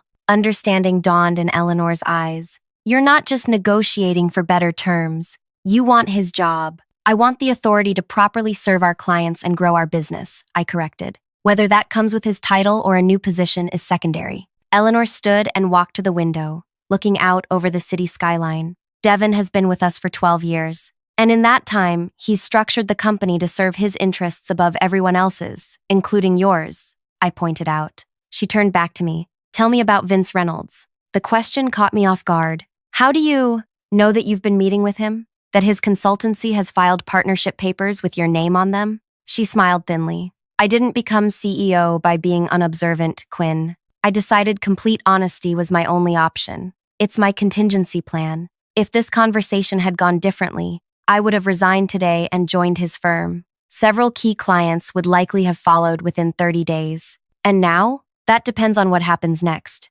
Eleanor returned to her desk and pressed the intercom. Send them in. The door opened, and Terry entered, followed by Marissa and Paolo. Devin was notably absent. "We've reached a decision," Eleanor announced. "Effective immediately, we're creating a new position, Chief Client Officer, responsible for our key account strategies and implementation approaches. Quinn will assume this role, with commensurate compensation and equity participation." My pulse quickened, but I kept my expression neutral. "And the reporting structure? You'll report directly to me," Eleanor said. "Devin will remain as sales director, focusing on new business development, but all existing major accounts will fall under your purview." "That arrangement won't work," I said quietly. "Devin will undermine any parallel structure." Eleanor's expression hardened slightly. "Devin has been given two options: accept the new structure or tender his resignation. He's currently considering his position." Before I could respond, a commotion erupted in the hallway. Devin's voice carried clearly through the door. "This is ridiculous. You can't let her dictate terms." The door burst open, and Devin stood there, face flushed with anger, his gaze locked on me with pure hatred. "You engineered this whole thing," he spat. "Turned my clients against me, manipulated contracts. This is corporate sabotage." Eleanor's voice cut through his tirade. "Devin, your options have been clearly presented. What's your decision?" He pointed an accusing finger at me. "You'll regret this. All of you. Those clients are loyal to me, not her." "The contracts suggest otherwise," Terry observed mildly. Devin turned to Eleanor. 12 years I've given this company. 12 years of record growth. And this is how you repay me? By handing everything to her?" "Not everything," Eleanor corrected. "Just the responsibilities she's proven better equipped to handle." For a moment, I thought Devin might actually lunge across the room. Instead, he straightened his tie with shaking hands. "Keep the job," he said coldly. "I resign. Effective immediately." Eleanor nodded. "Security will assist you in clearing out your office." As Devin turned to leave, I called after him. "Devin." He paused but didn't turn around. "Do you remember what you said to me last week?" I asked. "About not being worried about replacing me?" His shoulders stiffened. "It's interesting," I continued, "how quickly things can change." Without another word, he walked out. The room was silent for a moment before Eleanor turned to me. "Your first challenge as Chief Client Officer will be stabilizing those client relationships. They need reassurance that their concerns have been addressed." "I'll call them immediately," I agreed. "And Quinn?" Eleanor added. "I assume your discussions with Vince Reynolds are now concluded?" I met her gaze evenly. "They are. Good. Because I expect absolute loyalty from my executive team." "You'll have it," I promised, "as long as it's reciprocal." She nodded, understanding the implicit boundary I'd drawn. "The board meets on Thursday. I'll need you to present your client strategy moving forward." "I'll be ready." As the others filed out, Terry lingered. "That was either the bravest or most reckless career move I've ever witnessed," he said quietly. "I'm still not sure which." I smiled. Sometimes you have to risk everything to gain anything worth having. 6 months later, I stood at the podium during our annual company meeting, presenting the quarterly results. Revenue had increased 42%. Client retention stood at 97%. Our stock had climbed 36%. In the front row sat Eleanor, nodding approvingly as I outlined our expanded client-centered approach. The team had doubled in size, with each account manager now trained in my methodology, understanding client challenges first, then developing customized solutions. After the presentation, Eleanor joined me at the refreshment table. "The board is extremely pleased," she said, handing me a glass of champagne, "particularly with how smoothly the transition went." "Most of the clients didn't even notice," I replied. "They just knew their needs were being met." "And Devin?" I smiled slightly. "From what I hear, he's struggling to rebuild his network. Apparently, when you build relationships based solely on position rather than value, they don't transfer well." Eleanor studied me over her glass. "You know, when you orchestrated that takeover, I wasn't entirely sure whether to be impressed or concerned. Having someone capable of such strategic thinking has proven valuable, but also somewhat unsettling." "I prefer to think of it as alignment," I said, "ensuring that everyone's interests, clients, company, and employees are properly balanced. Just make sure our interests remain aligned," she said with a meaningful look. "As long as we continue valuing results over politics, we will be," I assured her. As Eleanor moved away to speak with board members, my phone buzzed with a notification. It was an email from Laurel at Merston, confirming their contract renewal with a 30% increase in order volume. I smiled to myself, thinking of Devin's words that day in his office. I'm not worried about replacing you. He should have been. If this story resonated with you, hit that like button and subscribe for more stories about workplace justice. Have you ever been undervalued despite breaking records? Share your experience in the comments below. Remember, sometimes the most powerful response isn't immediate confrontation, it's strategic patience and perfect timing. I've received some disturbing feedback about your performance, Serena. Colton's voice sliced across the conference room table as he adjusted his wire-rimmed glasses. 20 minutes into what I thought was a routine project update, and my career was unraveling before my eyes. Feedback? My voice sounded small, even to my own ears. The entire design team reports you're impossible to work with. The marketing division says you consistently undermine their strategies. Accounting claims you've been challenging budget allocations without authorization. He slid a manila folder toward me, its contents spilling across the polished wood. And now these production reports. The familiar spreadsheets, my spreadsheets, stared back at me. The ones detailing the degrading heat-resistant coatings on our industrial kitchen equipment. The ones I'd submitted through proper channels 17 times. You've made too many enemies here, Colton continued, leaning forward. You've broken too many rules. Working here is not safe for you. The air conditioning vent above whirred loudly in the silence that followed. These reports show equipment failures that could harm people, I said, voice steadier than I felt. I've been trying to address this for months. You've been trying to make yourself the hero by creating problems where none exist, he corrected, tapping his pen against the table. We've been manufacturing this equipment for 15 years without issue. The suppliers changed 6 months ago. The new coatings are within industry standards. His tone left no room for debate. The problem isn't the equipment, Serena. It's you. You transferred from assembly to quality control and suddenly think you know better than everyone else. My fingers traced the burn scar on my left wrist, a permanent reminder of my years on the production line. I knew this equipment better than anyone in management ever would. I've scheduled meetings with clients who return damaged units, I said. I can prove. You will cancel those meetings immediately. Colton's face flushed red.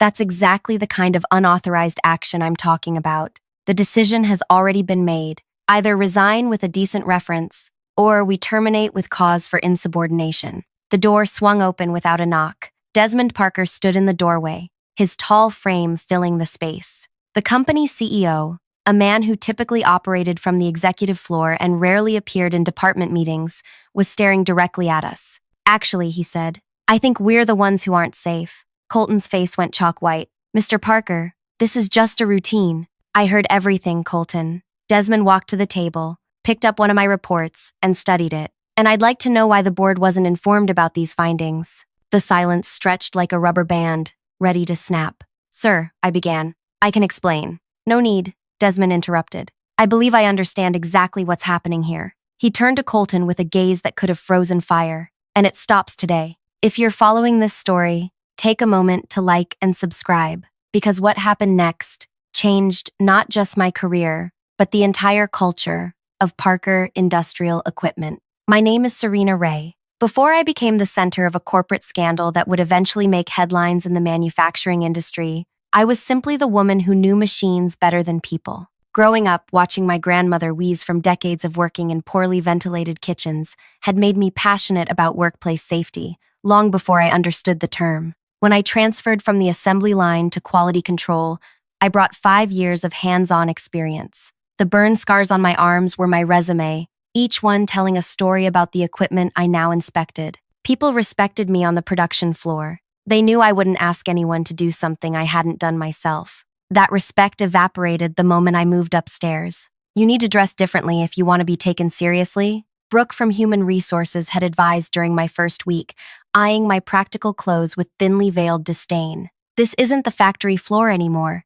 I'd nodded and continued wearing my button-ups and sensible pants. After all, I still spent half my day testing equipment. Why dress for show when I needed function? Isolating me started slowly. First came the forgotten meeting invites. Then, the silent treatment in the break room. When I submitted my first quality concern about the new heat-resistant coatings, production manager Riley had smiled condescendingly. The suppliers passed all regulatory requirements, he explained as if talking to a child. These changes saved us 20% on production costs, but the long-term durability is theoretical at best. We don't make decisions based on theories, Serena. Every week brought new obstacles. Access codes to testing labs mysteriously reset. Equipment I flagged for inspection disappeared before I could document problems. Email threads about quality concerns excluded me midway through discussions. I started keeping duplicate records, testing samples during unpaid hours, and building relationships with maintenance staff at client locations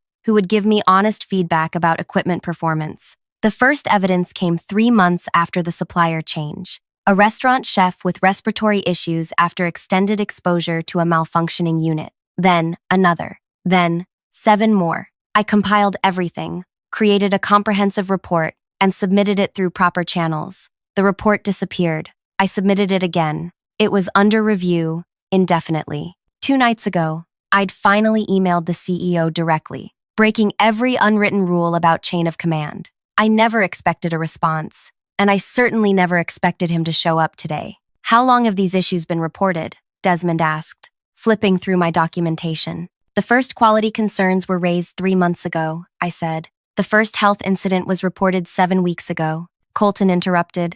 These are isolated. 37 cases isn't isolated, Desmond said sharply. And according to these timestamps, Miss Ray raised this issue before any incidents occurred. He turned to me. Why did you contact me directly? The moment hung in the balance. Everything I'd worked for depended on what I said next. Because I tried every official channel first, I said, meeting his eyes. Because people are being harmed by our equipment. And because I couldn't live with myself if I stayed silent. Desmond nodded slowly. Miss Ray, would you excuse us? I need to speak with Mr. Harrison privately. As I gathered my files, Colton's expression promised retribution. I'd broken the cardinal rule of corporate politics. Never go over your boss's head. Even with the CEO's apparent interest, I knew my days were numbered.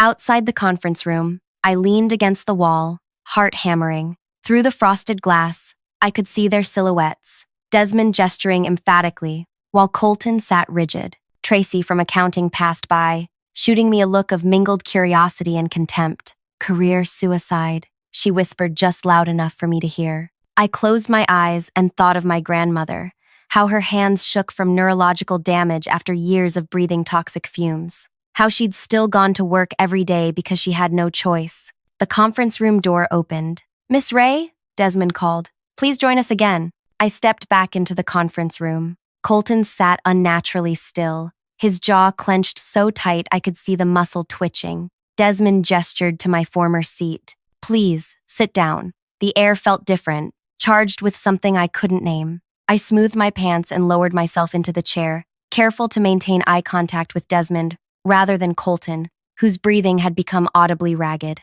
Miss Ray, Desmond began, I've reviewed your findings and discussed the situation with Mr. Harrison. He paused, tapping his fingers against the table. Effective immediately, I'm establishing a product safety task force to address these concerns. Colton's pen snapped between his fingers, ink bleeding onto his crisp white cuff. And I'd like you to lead it, Desmond continued. The words hung in the air. I waited for the catch, the corporate doublespeak, that would render this apparent victory meaningless. This task force will report directly to me, Desmond clarified. You'll have authority to inspect any aspect of our manufacturing process, interview any employee, and implement necessary safety protocols without departmental approval. Sir, Colton interjected, his voice strained. With all due respect, giving that kind of authority to someone without management experience is exactly what this company needs, Desmond finished. Someone who prioritizes safety over politics. My heart hammered against my ribs. This wasn't what I'd expected, not even close. Mr. Harrison will be taking a temporary leave of absence while we conduct a comprehensive review of departmental practices, Desmond added, not looking at Colton. During which time, Miss Ray, you'll assume oversight of quality control operations. Colton stood abruptly, his chair squealing against the floor. This is outrageous. One disgruntled employee makes unsubstantiated claims, and your 37 documented cases are not unsubstantiated, Desmond cut in, his voice steel. And the emails I've reviewed showing systematic suppression of Miss Ray's concerns suggest this goes beyond a simple oversight. He turned to me. Do you accept this position? 1,000 thoughts crashed through my mind. The sabotage I'd faced, the colleagues who'd turned against me, the battles still to come. But above all, I thought of my grandmother, who never had anyone to fight for her safety. Yes, I said. I accept. Excellent. Desmond stood. I've arranged for you to meet with our legal team immediately. Mr. Harrison, please clear your office by the end of the day. Colton's face contorted with rage as he gathered his things. At the door, he paused long enough to whisper, "This isn't over, Serena. Not by a long shot." After he left, Desmond sighed heavily. You should know what you're walking into. Colton has powerful allies in this company, including 2 board members who pushed for the supplier change. Why are you doing this then? I asked. Why risk antagonizing your board? Desmond's expression shifted slightly. Let's just say I have personal reasons for taking safety seriously. He checked his watch. The legal team is waiting in conference room 3. I suggest you start there. The next 48 hours blurred together. I met with lawyers who outlined the potential liability facing the company. I interviewed production workers who confirmed they'd been instructed to ignore my protocols. I compiled evidence of when reports had been altered or buried. By Friday afternoon, I'd moved into Colton's former office, a space 3 times larger than my cubicle, with windows overlooking the factory floor below. The symbolism wasn't lost on me. I could now see everything happening on the production line. Serena, a hesitant knock accompanied the voice. Tracy from accounting stood in my doorway, her usual confidence notably absent. Do you have a minute? Come in, I said, gesturing to the chair across from my desk. Tracy perched on the edge of the seat, clutching a folder to her chest. I want to explain about the budget allocations you tried to make for additional testing. The ones that mysteriously got rejected? She nodded, her gaze dropping to the floor. Colton instructed us to flag all your requests for his personal review, regardless of amount. She slid the folder across my desk. These are the original approval forms you submitted, with his rejection notes. I flipped through the pages, anger building with each one. Colton's handwritten notes were damning. Deny, will impact quarterly profits. Reject, unnecessary testing. Redirect funds to marketing instead. Why are you showing me this now? I asked. Tracy's shoulders slumped. Because I have a 10-year-old with asthma. When I heard these units might be causing respiratory issues. She trailed off. I should have spoken up sooner. Yes, you should have. I agreed, not softening my tone. But you're speaking up now. That counts for something. After Tracy left, I added her documentation to my growing file. The pattern was becoming clear. Systematic suppression of safety concerns to maintain profit margins. The question was how deep it went, and how many others were involved. My phone chimed with a text message from an unknown number. Parking garage, level 3, 20 minutes. Come alone. Every instinct warned against meeting an anonymous messenger in a deserted parking garage. But if someone had information they were afraid to share openly. 20 minutes later, I stepped out of the elevator onto the 3rd level of the parking structure. The space was dimly lit and nearly empty, the weekend exodus having cleared out most vehicles. Over here, I turned to see Riley, the production manager, leaning against a concrete pillar. His usual bravado had vanished, replaced by nervous energy as he glanced repeatedly toward the exit. What's this about? I asked, keeping my distance. You need to drop this investigation, he said, voice low. You have no idea what you're messing with. I know exactly what I'm messing with. Defective products that are harming people. Riley ran a hand through his hair. It's bigger than that. The supplier change wasn't just about cost cutting. There are connections. What kind of connections? The kind that get people hurt if they ask too many questions. He stepped closer. Look, I'm not your enemy. I'm trying to help you. Walk away while you still can. I studied his face, the deep shadows under his eyes, the slight tremor in his hands. You're scared. You should be too, he countered. Colton isn't working alone. He's protected. By whom? Riley checked his watch. I've said too much already. Just think about what I told you. As he turned to leave, I called after him. Why warn me at all? He paused, half turning. My sister works at a restaurant that uses our equipment. She's been having breathing problems for months. With that, he disappeared into the stairwell. I drove home in silence, mind racing. Riley's warning had transformed this from a safety issue into something more sinister. If Colton had powerful protection, my new position might be more precarious than I'd realized. My apartment felt especially empty that night. I'd never minded living alone before, had even preferred it. But now, checking the locks twice and drawing all the blinds, I felt exposed. Sleep came fitfully, interrupted by dreams of shadowy figures in parking garages and faceless board members watching me through windows. Monday morning brought a new challenge. My first company-wide quality team meeting as director. 20 people filed into the conference room, faces ranging from openly hostile to cautiously curious. These were the same colleagues who had ignored my emails, excluded me from discussions, and whispered behind my back for months. I let the silence stretch uncomfortably before speaking. I know what most of you think of me. I began, not bothering with pleasantries. The assembly line worker who doesn't know her place. The troublemaker. The snitch who went over everyone's head. I placed my hands flat on the table. I won't apologize for protecting people's safety. Amber, the procurement specialist who had processed the supplier change, rolled her eyes. Nobody is against safety. You're being dramatic. Am I? I opened my laptop and turned it to face the room. On screen was a video of a chef in a commercial kitchen. As he worked over a cooking range with our logo clearly visible, he began coughing uncontrollably, eventually dropping to his knees, gasping for breath. The room went silent. This happened last week,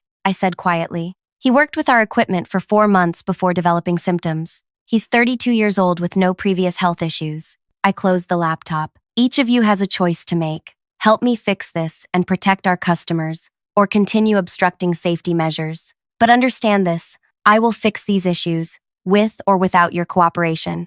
And if we choose not to help, asked Devin, Colton's former assistant, then update your resumes, I said simply, because this company is changing, starting today. The meeting dissolved into heated discussion, with the room quickly dividing into factions. Some immediately offered support, while others gathered their things and left without another word. By the end, 7 people remained, less than half, but more than I'd expected. What do you need from us? Asked Zora, a quiet engineer who had always been civil, but never openly supportive. Everything you know about the supplier change and why it was pushed through so quickly, I answered. And any documentation you can find about when concerns were raised and how they were handled. As they left to gather information, I felt a glimmer of hope. Maybe, just maybe, I could make real change. That hope dimmed considerably when I returned to my office and found Desmond waiting for me, his expression grave. We need to talk, he said, closing the door behind me. The board has called an emergency meeting for tomorrow morning. My stomach tightened. About what? About you. He sighed heavily. Colton has filed a formal complaint alleging you've created a hostile work environment and are conducting a witch hunt against management. That's ridiculous. I know that, Desmond interrupted, but 2 board members are backing him. They're questioning my decision to promote you, without board approval. Can they reverse it? They can try. He studied me carefully. How much evidence have you gathered so far? Some. Not enough to conclusively prove who knew what and when. Desmond nodded slowly. Then you have until 9 a.m. tomorrow to find more. The board meeting starts at 10. He headed for the door, then paused. Whatever you do, don't tell anyone what you're looking for. We don't know who else might be involved. After he left, I stared at the mountain of files before me. Somewhere in this mess was the evidence I needed, proof that the safety issues were known, deliberately concealed, and allowed to continue despite documented harm. I called the small team that had stayed after my meeting. I need you all to come back, now, and tell no one what we're doing. As evening fell, we combed through thousands of documents, digital records, email chains, and meeting minutes. The picture that emerged was disturbing but frustratingly incomplete. We could prove Colton had rejected safety concerns and fast-tracked the supplier change, but not why, or who had authorized him to bypass standard protocols. At 11:47 p.m., my phone rang. A local number I didn't recognize. Is this Serena Ray? A woman's voice, low and urgent. Yes. Who is this? My name is Harper. I was Colton's executive assistant before Devin. I heard what's happening. She paused. There's something you need to see. What is it? Not over the phone. Her voice dropped further. Can you meet me? Tonight? Every instinct screamed danger, but I was out of options and out of time. Where? I asked. The diner across from the East Plant entrance. 30 minutes. Come alone. The line went dead before I could respond. I dismissed my exhausted team, telling them to get some rest before tomorrow's board meeting. None of us mentioned the obvious, that without more evidence, tomorrow might be our last day at the company. The diner was nearly empty when I arrived, just a few truck drivers nursing coffee at the counter. In the back booth, a woman with short dark hair watched me enter, her gaze never leaving mine as I approached. Harper? I asked. She nodded once. Sit down and keep your voice low. I slid into the booth across from her. Close up, I could see the tension in her face. the slight tremble in her hands, as she pushed a sealed envelope across the table. "What's this?" I asked, not touching it. "The real reason for the supplier change." Her eyes flicked to the envelope. "And why 2 board members are protecting Colton." I reached for the envelope, but she caught my wrist. "Before you open this, you need to understand something," Harper whispered. "If they find out I gave you this, I'll lose more than my job. These people are dangerous. Then why risk it?" Her eyes glistened. "My mother died last month. Respiratory failure after working in a kitchen using our equipment." She released my wrist. "Open it somewhere private. And Serena, watch your back." As she stood to leave, I asked, "Why didn't you come forward sooner?" Harper paused, a bitter smile crossing her face. "I tried.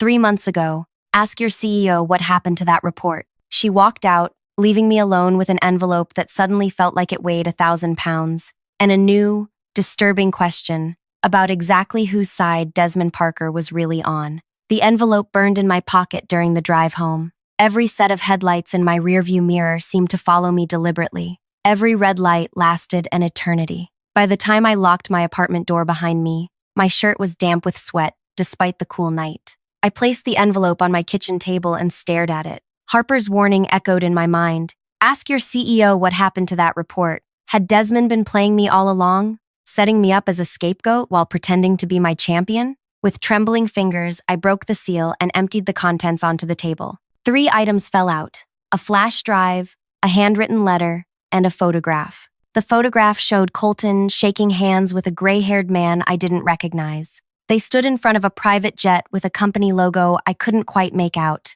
nothing incriminating on its face. I unfolded the letter. Harper's handwriting was small and precise. "Serena, the flash drive contains emails between Colton, board members, Elaine, and Victor, and executives at Northline Chemical. They knew the coding was dangerous months before implementation. They pushed it through anyway because of the arrangement you'll see in the financial documents. The man in the photo is Timothy Walsh, CEO of Northline. His daughter is married to Victor's son. Desmond received my report. He promised to investigate. 3 days later, I was transferred to the Idaho office. When I refused the transfer, I was terminated with a generous severance and strict NDA. Be careful who you trust. Harper." My hands shook as I plugged the flash drive into my laptop. It contained hundreds of files organized by date, each more damning than the last. Email from Colton to Victor. New coding reduces production costs by 43%. Minor safety concerns can be mitigated through warning labels.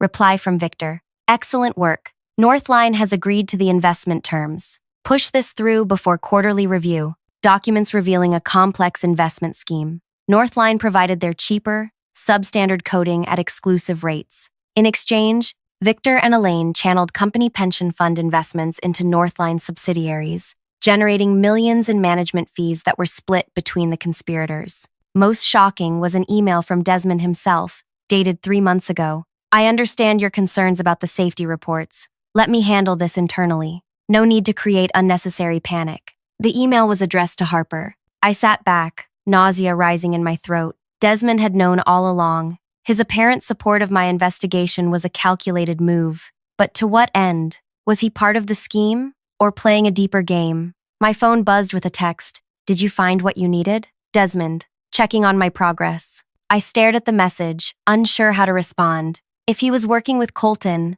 and the board members, tipping my hand would be suicide. If he was genuinely on my side, I needed his help. Another text arrived. "Don't trust anyone, not even me. Come prepared tomorrow." What did that mean?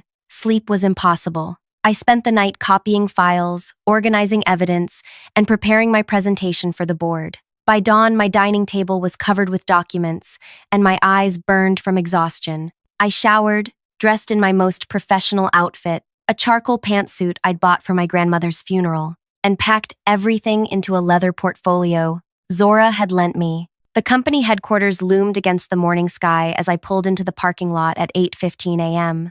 The board meeting was in less than 2 hours, and I still didn't know if Desmond was ally or enemy. I found Zora waiting by my office door, her expression grim. "They cleaned out our workstations last night," she said without preamble. "All our files, gone. The others are too scared to come in." My heart sank. All the evidence we gathered? Wiped. I tried to recover what I could. She handed me a small drive. It's not much. I have more, I assured her. Thank you for standing by me. Her normally stoic expression softened slightly. My brother works in a restaurant kitchen. This matters. As Zora left, Desmond appeared at the end of the hallway, beckoning me to follow. I grabbed my things and hurried after him, my mind racing with questions. He led me to a small conference room I'd never seen before, tucked away in a corner of the executive floor. Once inside, he checked the hallway before closing the door. I don't have much time, he said, voice low. They've moved the board meeting up to 9. They're trying to finish this before you can present your findings.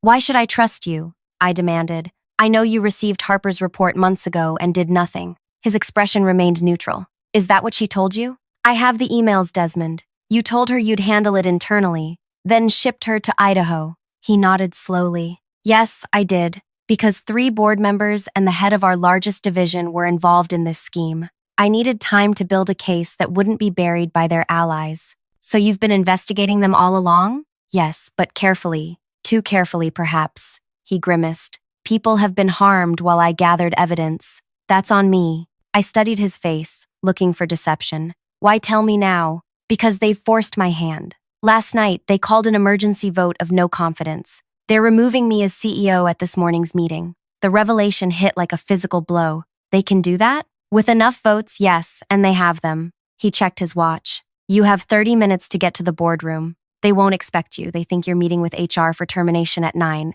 So what's the plan? Present everything you have. Don't hold back, no matter who it implicates. He handed me a small key, including me, if necessary. What's this for? Safety deposit box at First National. If things go badly today, everything I've collected is there. He headed for the door. One more thing. Whatever happens, remember why you started this fight. My grandmother's face flashed through my mind.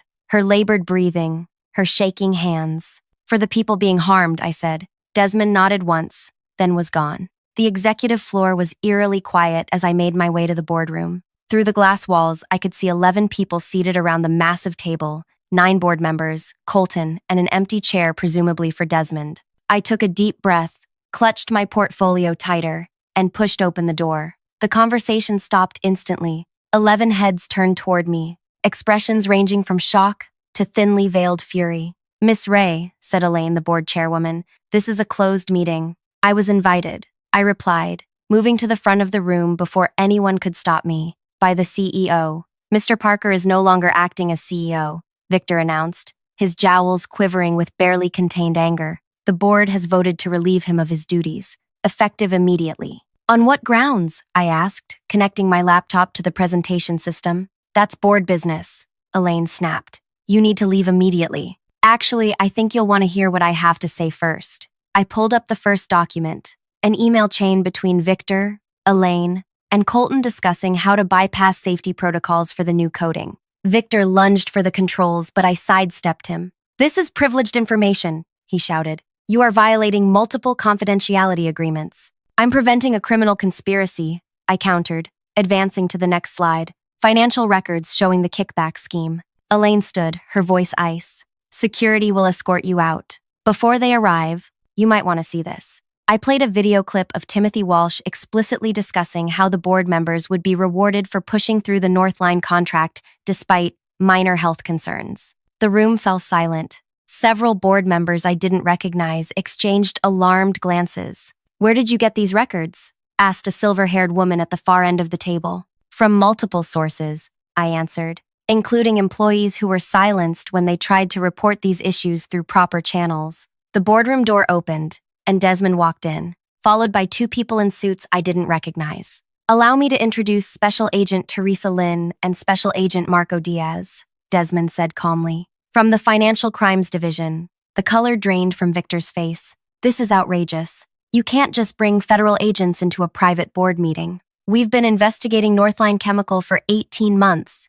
Agent Lynn stated. Mr. Parker has been cooperating for the past 3. Cooperating? Elaine's voice shook. You've been spying on your own board? I've been protecting this company from criminal liability, Desmond corrected, and preventing more people from being harmed by our products. The next hour passed in a blur. Agents confiscated devices, collected statements, and escorted Victor, Elaine, and Colton from the building. The remaining board members huddled with legal counsel. ashen-faced as the magnitude of the situation became clear. "You knew all along," I said quietly to Desmond as we watched the agents work. "You let me run my investigation as cover for theirs. I needed someone they wouldn't suspect," he admitted. "Someone they'd underestimate." "The assembly line worker who didn't know her place," I said, echoing my earlier words. "The person who cared more about safety than politics," he corrected. "I'm sorry for keeping you in the dark. It was the only way to ensure your reactions were genuine. I should have felt angry at being used as a pawn,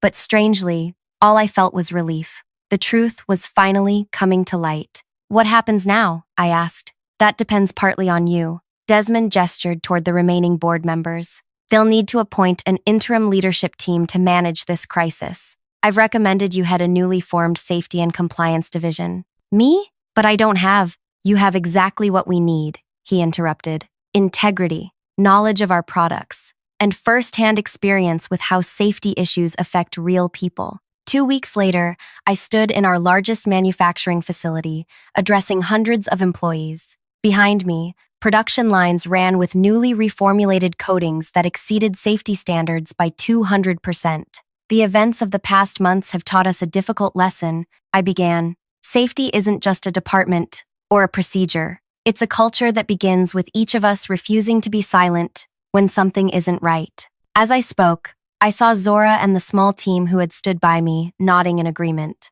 I saw Tracy from accounting, who had finally found the courage to speak up. I saw production workers who had known me from my assembly line days, their expressions now respectful rather than dismissive. "Today marks the beginning of a new chapter for this company," I continued. "One where we value people's well-being above profit margins, where we listen to concerns regardless of who raises them, where we remember that behind every safety statistic is a human being." After the presentation, as workers filed back to their stations, a young woman approached me hesitantly. "Miss Ray, I'm Nina." She twisted her hands nervously. "I just wanted to thank you. My mother works in a restaurant that uses your equipment." She was having breathing problems, but since they installed the replacement units last week, she's already doing better. My throat tightened. "I'm glad to hear that, Nina. She wanted me to give you this." Nina handed me a small envelope. "She said you'd understand." Inside was a single photograph of an older woman standing proudly in a restaurant kitchen, smiling broadly.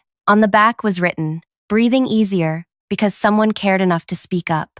Thank you." I tucked the photo into my pocket, next to the worn picture of my grandmother I always carried. The battle wasn't over. There would be lawsuits, regulatory investigations, and years of rebuilding trust. But standing there, watching workers who no longer had to choose between their jobs and their health, I knew one thing with absolute certainty. This was only the beginning. 6 months passed like a whirlwind. The initial chaos of the investigation gave way to the methodical process of rebuilding, both the company and its reputation. I barely recognized my life anymore. The assembly line worker who once fought for basic safety protocols now led a team of 30 safety compliance specialists. My cramped apartment had been traded for a modest house closer to headquarters. And most importantly, not a single respiratory incident had been reported with our new equipment in over 4 months. But the past wasn't finished with us yet. "They've accepted a plea deal," Desmond announced, closing the door to my office behind him.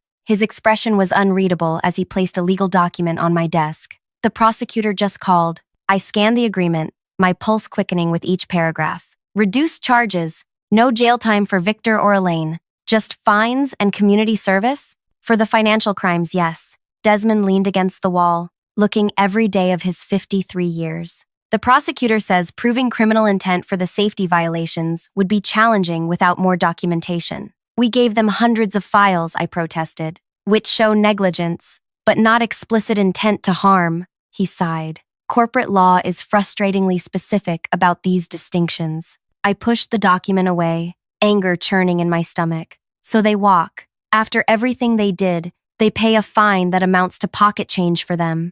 And it's over?" "Not quite." Desmond's mouth twitched slightly. "The class action lawsuit from affected workers is proceeding separately. And there's the shareholder derivative suit. Their legal battles are just beginning." "It's not enough," I said flatly. "Perhaps not, but there's something else." He handed me another document, thinner, with the board's letterhead. "This was approved this morning." I skimmed it quickly, then looked up in surprise. "A victim compensation fund? Using the company's insurance payout, $10 million to start, earmarked specifically for medical expenses and lost wages for anyone affected by our equipment. Desmond allowed himself a small smile. The board insisted on naming it after you. That's unnecessary. Maybe, but it's happening anyway. He checked his watch. Speaking of which, we should head downstairs. Everyone's waiting. The company cafeteria had been transformed for the occasion. Where institutional tables once stood, now there was a small stage, rows of chairs, and standing room only at the back. Every employee who could be spared from their duties was present. Over 300 people waiting expectantly. As Desmond and I entered, a hush fell over the crowd. "Ready?" he murmured. I nodded, though my stomach twisted with nerves. Public speaking had never been my strength, but some moments demanded pushing beyond comfort zones. Desmond took the podium first, welcoming everyone and briefly recounting the company's turbulent year. Then he gestured for me to join him. 6 months ago, one employee refused to be silenced when she discovered our products were causing harm, he said, his voice carrying through the space.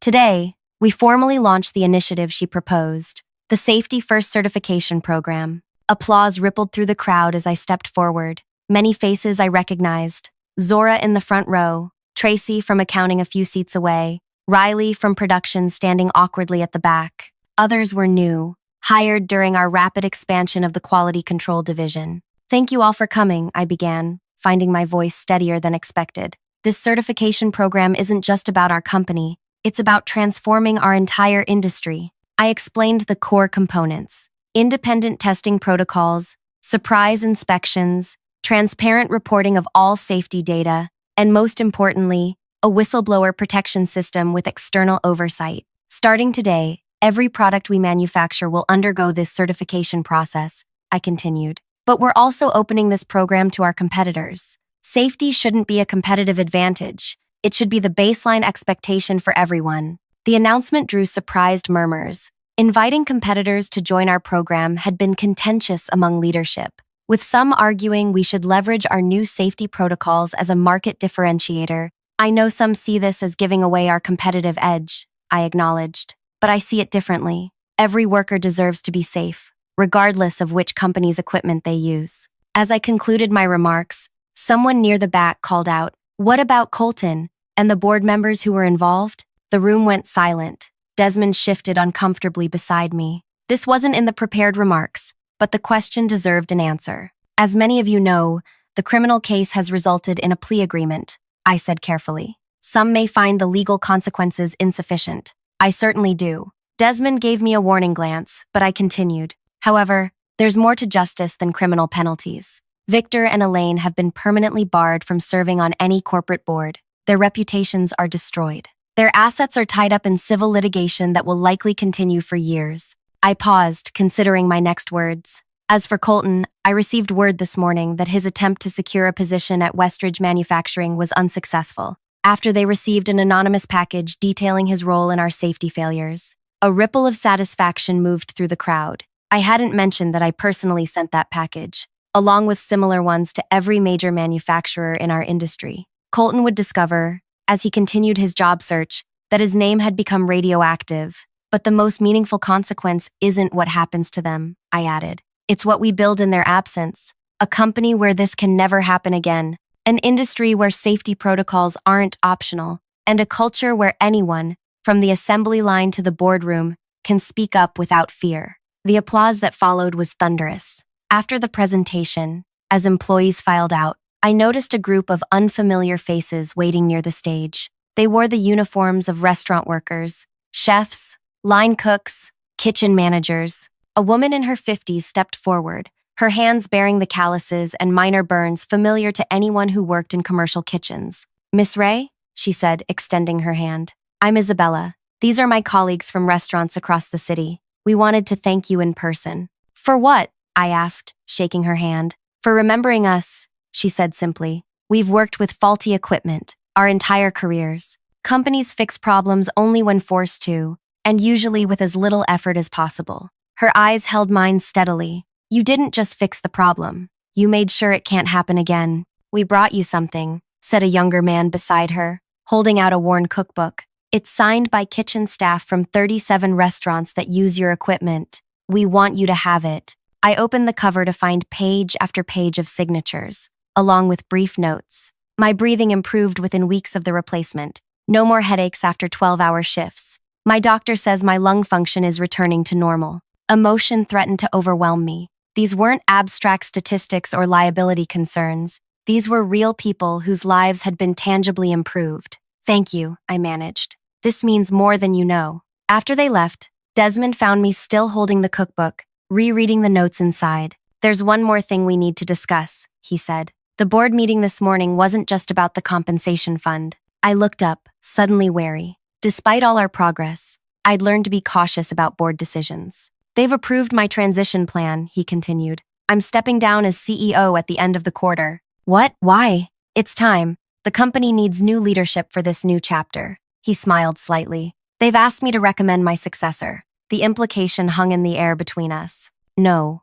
I said immediately. I'm not qualified. I've only been in management for 6 months. I don't have the experience, or you have exactly what this company needs, Desmond interrupted. Integrity, vision, and the courage to do what's right, regardless of personal cost. The board would never approve me. They already have, unanimously. He handed me yet another document, a formal offer letter. They're giving you the choice. Take the weekend to think about it. That evening, I drove to the small assisted living facility across town. The familiar scent of antiseptic greeted me as I signed in at the front desk. Room 217 was at the end of the hallway. I knocked gently before entering. The room was modest but comfortable, with large windows overlooking a garden. Photos covered nearly every surface, old black and white snapshots mixed with recent color prints. In the center of them all was a framed newspaper article from 3 months ago, headlined, "Whistleblower Reforms Industrial Safety Standards."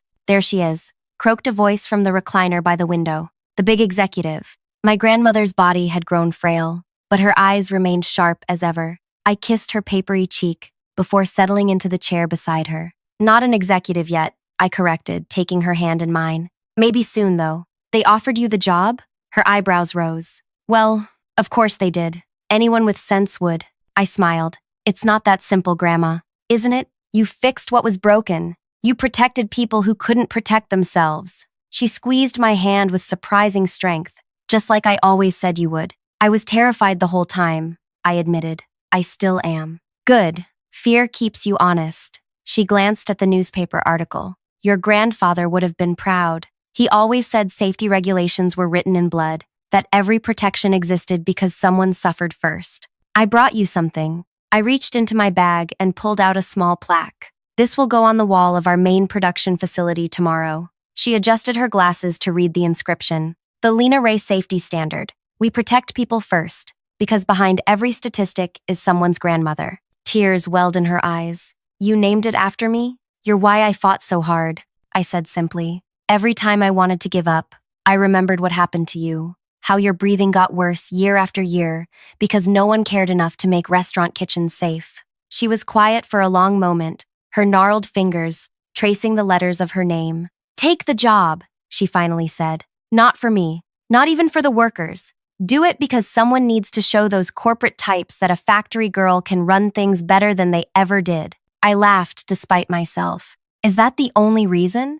No, her expression grew serious. Do it because you've already proven you can change things from the inside. Imagine what you could do from the top. 2 days later, I sat in Desmond's office. The acceptance letter signed and dated on his desk between us. Any reservations? He asked. About 100, I admitted. But I'm ready. Good.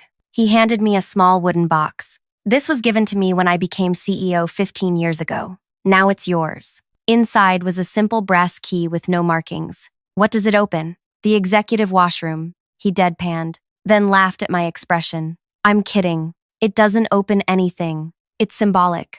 A reminder that leadership means unlocking potential in others, not just exercising your own power. I pocketed the key, touched by the gesture. One more thing, Desmond said, his tone turning serious. The morning of the board meeting, when you asked why I supported your investigation, I never fully answered.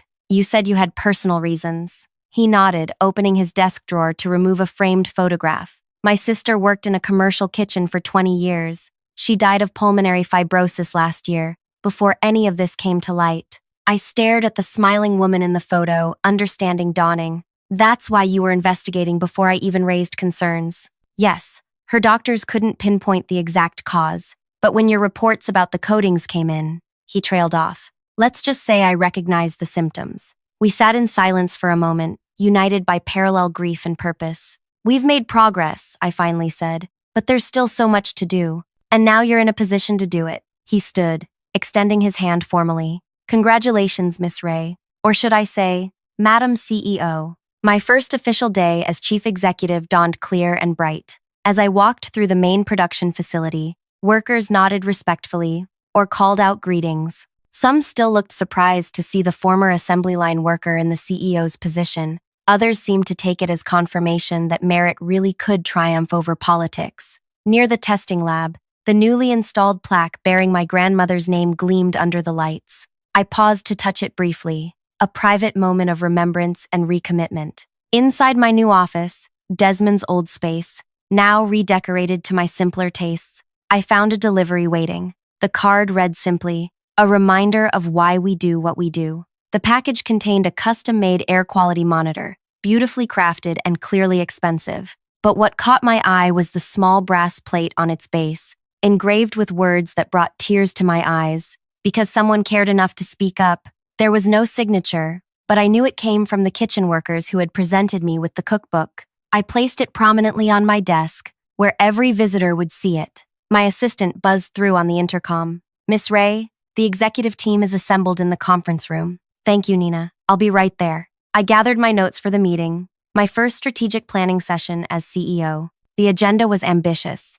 expanding the Safety First certification, developing a whistleblower support program, and creating advancement pathways for production workers with leadership potential. As I headed toward the conference room, I passed a window overlooking the factory floor. Below, the production line hummed efficiently, workers moving with purpose, their environment now among the safest in the industry. This was my revenge. Not destruction, but transformation. Not punishment alone, but lasting change that would protect generations of workers. For the assembly line worker who became CEO, for my grandmother and her damaged lungs, for every person who had ever been silenced when trying to speak truth to power. I had made enemies by refusing to stay silent, but in doing so, I had found my voice and helped others find theirs. If you've stayed with this story until the end, perhaps you recognize something of yourself in it. Maybe you've witnessed wrongdoing and wondered if speaking up would matter. Or perhaps you've been silenced when trying to protect others.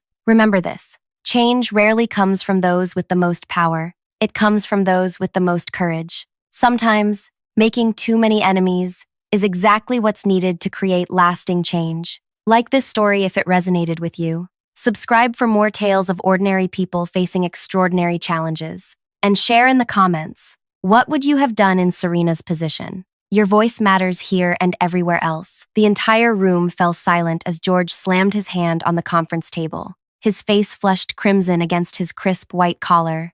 Effective immediately, he announced, his voice carrying across the stunned faces of my colleagues. Due to consistent underperformance and client complaints. I stood frozen, my presentation still glowing on the screen behind me. The quarterly results showing my division had exceeded targets by 32%. The division I had built from nothing. This can't be right, I managed to say, my voice smaller than intended. I just closed the Archer account yesterday. That's a 14 million deal. George's daughter, Pia, stepped forward from where she'd been leaning against the wall. Her perfectly manicured hand rested on her father's shoulder as she gave me a look of practiced sympathy. Veronica handled that account actually, she corrected, her voice honey-sweet. She's been instrumental in developing our new approach to enterprise clients. The room swam before my eyes. My approach. My client. My 5 years of work. Security will escort you to collect your personal items, George continued, nodding toward the door where 2 guards suddenly materialized. Your building access has been terminated, someone whispered. Someone else shifted uncomfortably in their chair. No one made eye contact with me. Congratulations are in order, by the way, George added, his voice brightening as he turned to address the room. Thanks to Pia's innovative sales framework, we've officially crossed the 100 million threshold this quarter. Applause broke out, hesitant at first, then building as people realized keeping their jobs meant playing along. Through the wall of sound, I watched Pia accept congratulations with practiced modesty. "She's the future of this company," George proclaimed proudly. As security guided me toward the elevator, I caught sight of my reflection in the glass doors. Face pale, eyes wide with shock. 5 years of my life, my innovative methodology, my client relationships, all stolen in an instant.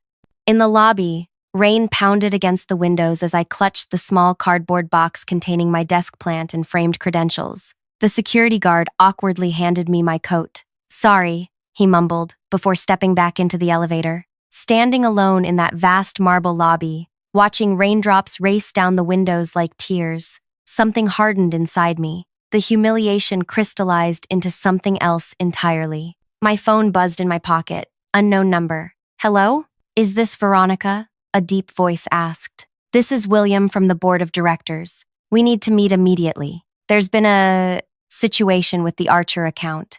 I stared at the phone, then back at the elevator that had just carried away my dignity. "When and where?" I asked. If you're feeling that knot in your stomach, that burning sense of injustice, hit that like button. Subscribe to hear how this unfolds because believe me, when people steal what you've built, justice has a way of finding them. Comment if you've ever watched someone take credit for your work. I'm about to show you what happens when they pick the wrong person to betray.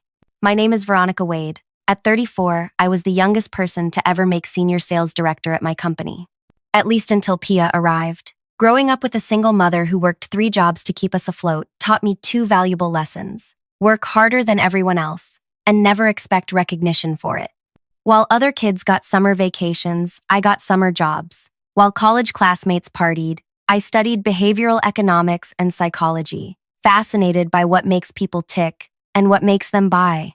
I cultivated a calm demeanor that hid my strategic mind. I learned to read people, their hesitations, their unspoken concerns, their decision-making patterns. I built this skill into a methodology that transformed how we approached high-value clients. When I joined the company 5 years ago, we were struggling to hit 10 million in annual revenue. I spent 18-hour days building relationships, analyzing data, and perfecting my approach. By my 3rd year, my division alone brought in 45 million. Then George hired his daughter. Pia arrived 6 months ago with her designer clothes and business school theories. 26 years old with 0 real-world experience, but the unshakable confidence of someone who's never faced consequences. Her father introduced her as our new strategic innovation consultant. She'll be shadowing various departments to learn the business from the ground up, George had announced proudly during her introduction. Pia graduated top of her class from business school and turned down offers from several major competitors to join our family here. Everyone clapped. I smiled politely and returned to my work. 2 days later, she appeared at my office door. "Daddy says you're the best," she said, leaning against my doorframe. "He says if I want to understand this business, I should learn from you." Looking back, I should have noticed how her eyes cataloged everything in my office, the client files, the strategy documents, my notebook of meeting notes, but I was flattered and foolish. "Happy to help," I replied. For weeks, she followed me everywhere, to client meetings where she observed how I tailored presentations to address each decision-maker's specific concerns, to strategy sessions where I explained my methodology for identifying client pain points before they voiced them. She took notes constantly, asked thoughtful questions, and seemed genuinely interested in learning. "You're incredible at this," she told me after watching me close a particularly difficult deal. "The way you knew exactly what objection that CFO would raise before he even opened his mouth. How do you do that?" Pride loosened my lips. I explained my framework in detail, the behavioral indicators I watched for, the subtle shifts in language that revealed underlying concerns, the tailored responses I had developed for each personality type. "I've never seen anything like it," she said, eyes wide with what I mistook for admiration. "Would you mind if I recorded our next strategy session? Just for my own learning."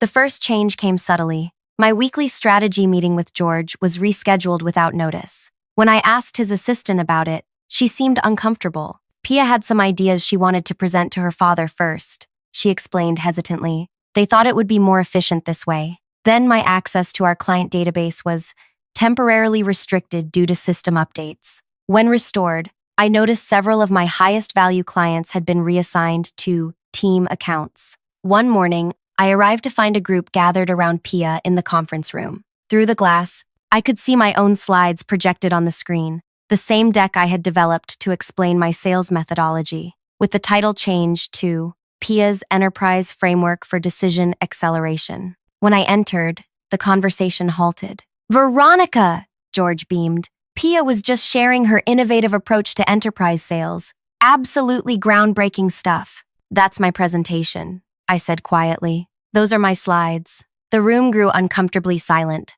"Well," Pia laughed lightly, "great minds think alike, I guess. But this framework comes from my business school research combined with what I've observed here." I looked around the room, searching for anyone who would acknowledge the truth. Everyone studied their notepads intently. "George, could I speak with you privately?" I asked. "We're in the middle of something important," he replied, his smile never wavering. "Let's catch up later." But later never came. My emails went unanswered. My meeting requests were declined. Meanwhile, Pia began appearing in my client meetings, no longer as an observer, but as a participant. "I'll be taking point on the Anderson presentation," she informed me one morning. "Dad thinks it's time I started handling some key accounts independently." I watched helplessly as my clients were systematically transferred to her portfolio. When I tried to raise concerns with HR, I was told it was a strategic reallocation of resources. When I approached other executives, they offered sympathetic looks, but no support. Then came the quarterly meeting where Pia presented her breakthrough with the Archer account, the client I had been cultivating for over a year, using the precise approach I had developed and explained to her in detail. Using my framework, I identified the underlying concerns that had prevented Archer from committing previously, she explained to the executive team. By addressing their unspoken objections about implementation timelines, we were able to secure their business. The room erupted in applause while I sat silently, my hands trembling beneath the table. After the meeting, I confronted George directly. "That was my client," I said, fighting to keep my voice steady. "That was my methodology. You know this." His expression hardened. "Are you suggesting my daughter is lying?" "I'm stating a fact. Everything she presented today was my work. I'm stating a fact. Everything she presented today. I'm stating a fact. I'm stating a fact." "Veronica," he sighed, his tone suddenly patronizing. "I understand it might be difficult to see younger talent rise quickly, but Pia has brought fresh energy and ideas that have revitalized our approach." "Fresh ideas?" I repeated incredulously. "She copied my entire framework." "That's enough." His voice dropped dangerously. "Be very careful about making accusations you can't substantiate. Very careful indeed." I should have seen what was coming next. The impossible targets, the client complaints that mysteriously appeared in my file, the critical performance review filled with fabricated shortcomings, and finally, the public humiliation of being escorted from the building while the company celebrated Pia's ascension to 100 million in sales, using my methodology, my client relationships, my work. As William from the board had requested, I waited at a quiet restaurant downtown, still wearing the clothes I'd been fired in, still clutching my small box of personal items. The door opened, and an imposing man in his 60s approached my table. "Veronica," he said, extending his hand. "I'm William. Thank you for meeting me on such short notice." I settled into my chair, studying William's face. Silver-haired and sharp-eyed, he carried himself with the quiet confidence of someone who rarely needed to raise his voice to be heard. "I'm afraid I don't have much to celebrate," I said, gesturing to my box of belongings on the chair beside me. William signaled for the waiter. "Scotch, neat," he ordered before turning to me. "And for you?" "The same." He waited until our drinks arrived before speaking again. "I'll be direct. 3 hours ago, Gregory Archer called me personally. He's threatening to pull their entire 40 million account." I nearly choked on my scotch. "What happened?" "Your replacement happened." William took a careful sip. "Apparently, Pia couldn't answer basic questions about the implementation strategy. When Gregory asked about certain aspects of the behavioral economics approach that had convinced him to sign, she stumbled through vague explanations that made no sense. A small flicker of satisfaction warmed my chest. Gregory has an economics background. He would notice immediately if someone was bluffing. He more than noticed. He asked specifically about you, saying the strategy had your fingerprints all over it. When told you were no longer with the company, he demanded to know why. William leaned forward. That prompted some digging on my part. The restaurant hummed with quiet conversation around us, but all I could hear was my heartbeat pounding in my ears. I've spent the afternoon reviewing email records, presentation files, and meeting notes, William continued. It appears there's been a misattribution of intellectual property within our organization. That's a polite way of putting it. The board has concerns about recent management decisions, he said, choosing his words with precision. George's leadership has produced results, but at what appears to be a significant ethical cost. I let out a bitter laugh. I've spent 5 years building something valuable, only to watch someone else take credit for it overnight. Ethical cost doesn't begin to cover it. William nodded thoughtfully. Tell me about your methodology. The real one, not the version currently being presented by others. For the next hour, I walked him through my framework, explaining how I combined behavioral economics principles with practical sales techniques to address unspoken client concerns before they became objections. I showed him notes on my phone, explained my research, and detailed how I'd implemented the approach across different client types. William listened intently, occasionally asking incisive questions that revealed his own sharp business mind. Impressive, he said finally, and entirely consistent with what Gregory Archer described as the reason he signed with us. He set down his glass. The board is prepared to make you an offer. I'm listening. A new division, focused on enterprise strategy, complete autonomy, reporting directly to the board, not to George. Double your previous salary, plus equity.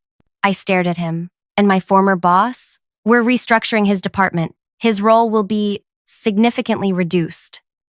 And Pia? A thin smile crossed William's face. She would report to you, if you find her contributions valuable. The irony was almost too perfect. I'll need that in writing before I consider returning. Of course. And one more thing, I added. I want to personally explain the new arrangement to them both. William studied me for a moment. That can be arranged. He extended his hand. Do we have a deal? I hesitated, thinking of the humiliation I'd endured, the stolen work, the smug expressions as security had escorted me out. Not quite yet, I replied. I need the weekend to consider. I'll give you my answer Monday morning. Walking home that night, my mind raced with possibilities. The offer was better than anything I could have expected. A vindication, a restoration, a reversal of fortune that would put me in a position of power over those who had wronged me. But something didn't feel right. Something felt too easy. I unlocked my apartment door to find my roommate Teresa sitting on our couch, surrounded by takeout containers. I figured you might need comfort food, she said, holding up a carton of noodles. Want to talk about it? Teresa and I had been friends since college. She was now a journalist, with an uncanny ability to read people and situations. I collapsed beside her and recounted everything, the firing, the theft of my work, and now William's surprising offer. That's convenient, she said when I finished, her reporter's skepticism showing. The board member swoops in the moment you're fired with a perfect revenge scenario?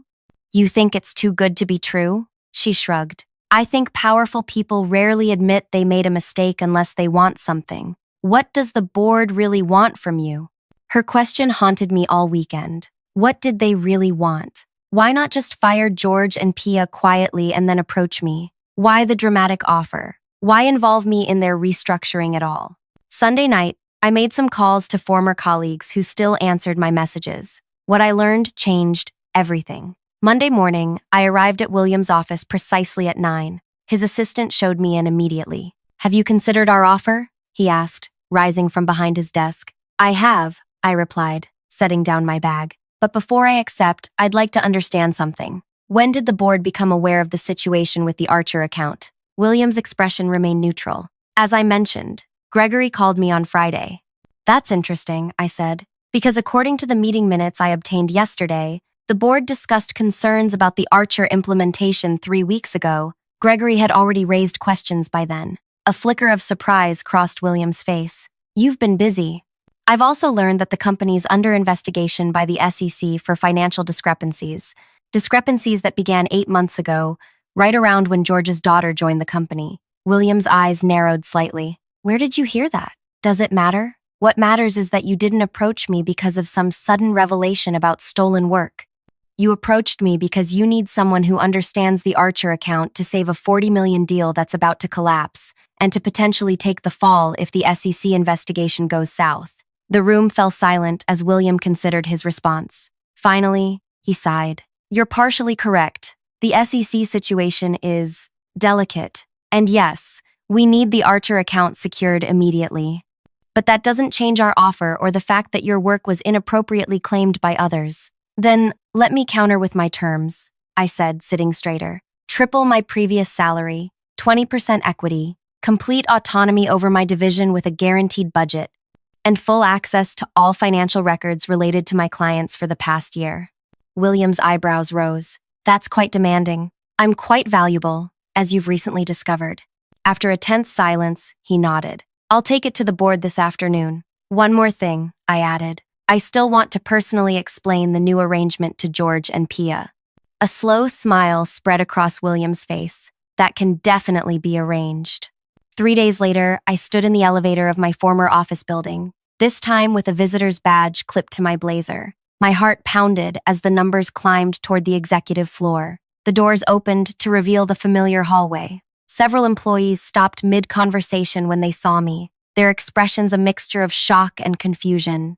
Veronica, my former assistant Mina hurried toward me, her eyes wide. What are you doing here? I have a meeting with George, I replied calmly. And Pia, Mina glanced nervously over her shoulder. No one told me. They're in the conference room with some board members, but perfect, that's where I'm headed. As I approached the conference room, I could see George through the glass, gesturing emphatically at William and 2 other board members. Pia sat beside him, her posture rigid with tension. I took a deep breath and pushed open the door. The conversation halted immediately. George's face drained of color. Pia's mouth fell open. What is she doing here? George demanded, turning to William. I invited her, William replied smoothly. Please, Veronica, join us. I took a seat directly across from George and Pia, placing my new company contract on the table. What's going on? Pia asked, her voice higher than usual. William cleared his throat. We were just explaining to George and Pia the board's decision regarding departmental restructuring. Your timing is perfect, Veronica. As this concerns you directly, George's eyes darted between William and me. Whatever she's told you is grossly exaggerated. She's bitter about being let go for underperformance. Interesting perspective, I said, especially given that my division exceeded targets by 32% last quarter.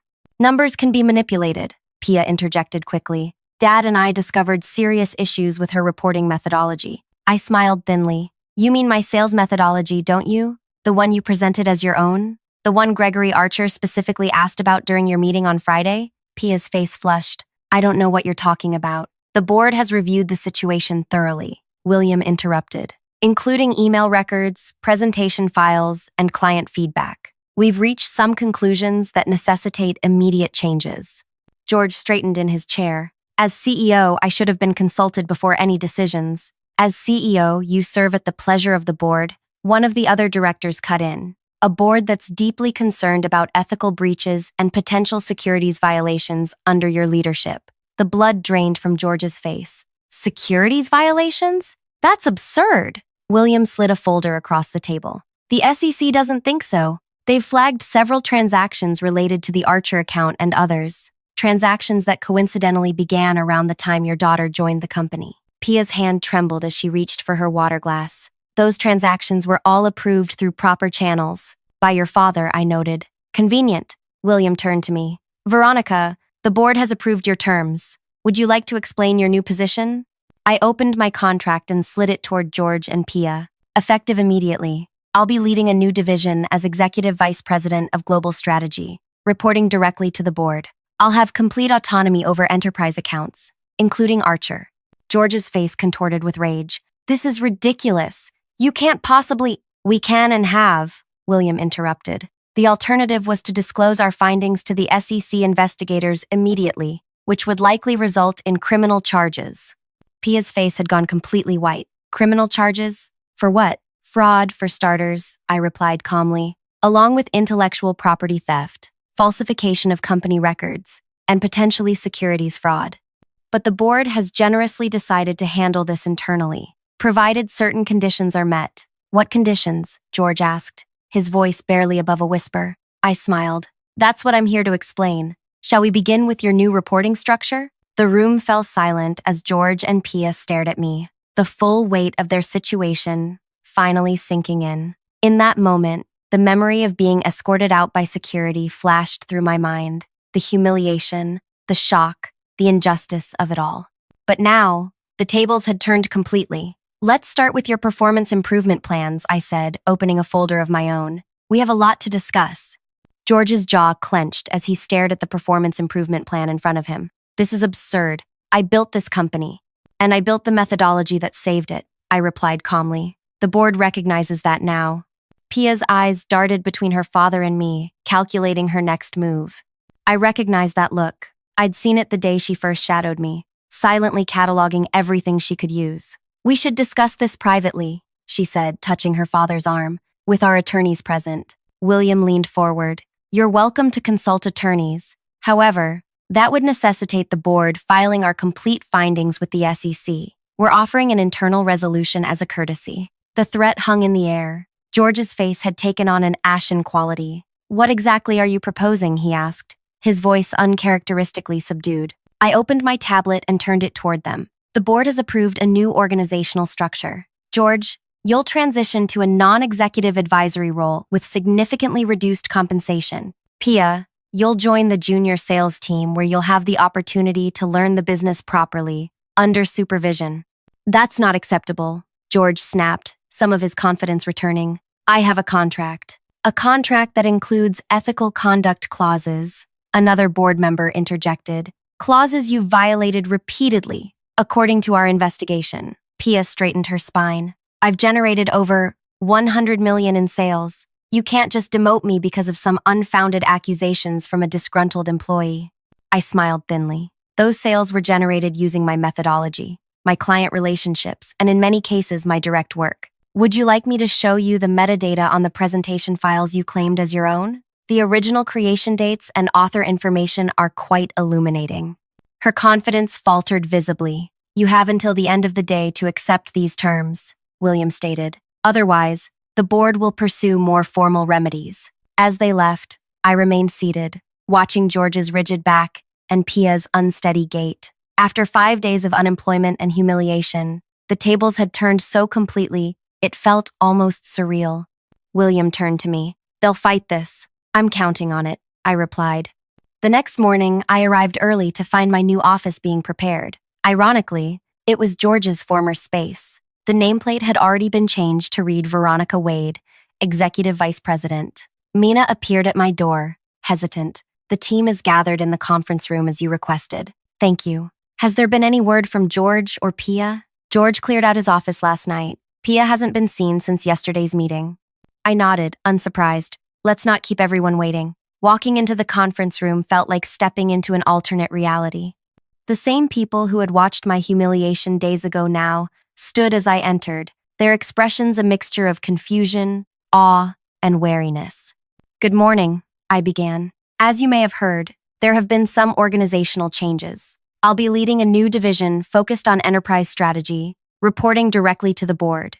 Murmurs rippled through the room. "I understand this is sudden. You have questions. You're wondering what happened with George and Pia. You're concerned about your own positions." I paused, meeting their eyes. "Those concerns are valid." The room fell silent. "Over the next week, I'll be meeting with each of you individually to discuss your roles going forward. What I value above all else is integrity and genuine contribution. Those who have both will thrive. Those who don't," I let the implication hang. As the meeting concluded, my phone buzzed with a message from William. "George is demanding a meeting with the full board. Claims to have evidence of financial irregularities involving you." My heart skipped a beat. I'd expected resistance, but not a direct counterattack. What evidence could he possibly have fabricated overnight? 3 hours later, I sat in the boardroom across from George and his attorney. Pia was conspicuously absent. "Thank you for accommodating this emergency meeting," George began, his composure restored. "Yesterday's discussion caught me off guard, but I've since had time to gather relevant information the board should consider." He slid folders to each board member. These documents show that Veronica had been systematically undermining company operations for months, presumably to position herself for exactly this kind of takeover. I kept my expression neutral as board members opened the folders. "You'll note," George continued, "that client complaint reports began appearing shortly after Veronica was informed she would be sharing accounts with my daughter. The timing suggests retaliatory fabrication. William frowned. These complaints are from your records, George. The same records you used to justify her termination. Exactly, George smiled. Records I now believe she manipulated. Our IT department discovered her system credentials were used to access these files during unusual hours. A cold weight settled in my stomach. I hadn't accessed any such files, which meant someone had used my credentials without authorization. Someone like Pia. George's attorney spoke up. Additionally, we have concerns about Miss Wade's relationship with Gregory Archer. Their communications suggest a personal connection that may violate company policy regarding client relationships. This was getting dangerous. Gregory and I had a strictly professional relationship, but any implication otherwise could damage both our reputations. Where is Pia today? I asked, changing the subject deliberately. George hesitated. She's pursuing other opportunities. That's interesting, I replied, opening my own folder. Because according to these bank records, she transferred $2.4 million to an offshore account yesterday afternoon, money that appears to have originated from company funds. The boardroom went silent. William looked sharply at me. This was information even he hadn't seen yet. That's preposterous, George sputtered. These documents must be falsified. They were provided by the Financial Crimes Unit this morning, I replied, along with records of similar transfers dating back 6 months, all authorized under your authentication codes, George. His face paled. I never authorized any such transfers. Perhaps not knowingly, I conceded, but the audit trail is clear. Your credentials were used, just as you claim mine were used to access those complaint files. George's attorney whispered urgently in his ear. There's something else the board should know, I continued, passing another document to William. This morning, Gregory Archer contacted me about unusual language in his contract, language that doesn't match what he originally signed. The altered version would have allowed the company to claim his intellectual property under certain conditions. William studied the document, his expression darkening. When was this change made? According to the metadata, 3 weeks ago, using George's system credentials. George shook his head desperately. I didn't do this. Pia must have... He stopped abruptly, realizing his mistake. Must have what, George? I asked quietly. Used your credentials without authorization? Altered client contracts? Transferred company funds? Just as you accused me of misusing system access? The room fell into tense silence as George's defense crumbled before our eyes.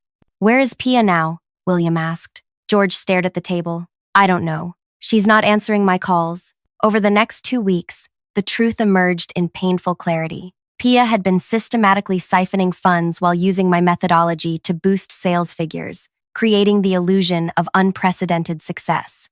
When I became an obstacle, she orchestrated my removal, never expecting I would find allies on the board. What she hadn't counted on was my meticulous documentation of my work, or my friendship with Teresa, whose investigative journalist skills had helped uncover the money trail in a single weekend. By the time international authorities located Pia at a resort in the Cayman Islands, the company was in full damage control mode. George had been formally removed as CEO, and criminal charges were pending against both him and his daughter. 1 month after my humiliating escort from the building, I sat in my office, reviewing quarterly projections when Mina announced a visitor. Gregory Archer is here to see you. Gregory entered with a wide smile. The prodigal client returns, he joked. Thanks for your patience through all this, I said, gesturing for him to sit. It's been a chaotic transition. Worth waiting for, he replied. Though I must admit, I never expected such drama when I raised those implementation questions. I smiled. Neither did I. The board made the right choice, he said, studying me. Not just for ethical reasons, but practical ones. No one else understood the behavioral economics underpinning our agreement. That was the problem with stealing someone's work, I observed. You can take their slides, but not their knowledge. After Gregory left, I walked to the window overlooking the city. In 1 month, I'd gone from unemployed to running the company's most critical division. George was facing criminal charges. Pia was in custody awaiting extradition. My revenge hadn't come from destroying them. It had come from simply letting the truth emerge while positioning myself to succeed where they had failed. That evening, as I prepared to leave, William appeared at my door. The board meeting went well, he said. Your division's projections impressed everyone. Good to hear. He hesitated. There's something else. The board is considering candidates for the permanent CEO position. Your name is at the top of the list. I looked up in surprise. I've only been back a month. A month in which you've stabilized our largest accounts, rebuilt team morale, and implemented transparent processes that have impressed the auditors. He smiled. Not bad for someone who was escorted out by security 5 weeks ago. As William left, I sat back in my chair, letting the news sink in. CEO, the position George had guarded so jealously, the position from which he had orchestrated my humiliation. My phone buzzed with a text from Teresa. Dinner to celebrate your 1-month workversary? I smiled as I typed my reply. Yes, and I might have some breaking news to share. Slipping my phone into my pocket, I took one last look around what had been George's office, the place where he had sat smugly while telling me his daughter was the future of the company.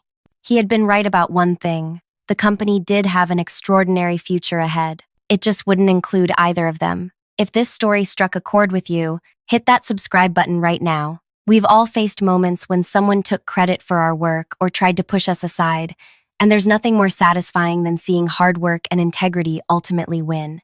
Drop a comment sharing your own experience with workplace betrayal and how you handled it. Remember, success isn't just about climbing to the top. It's about how you treat people on your way there. Like this video if you believe talent and truth always find a way to shine.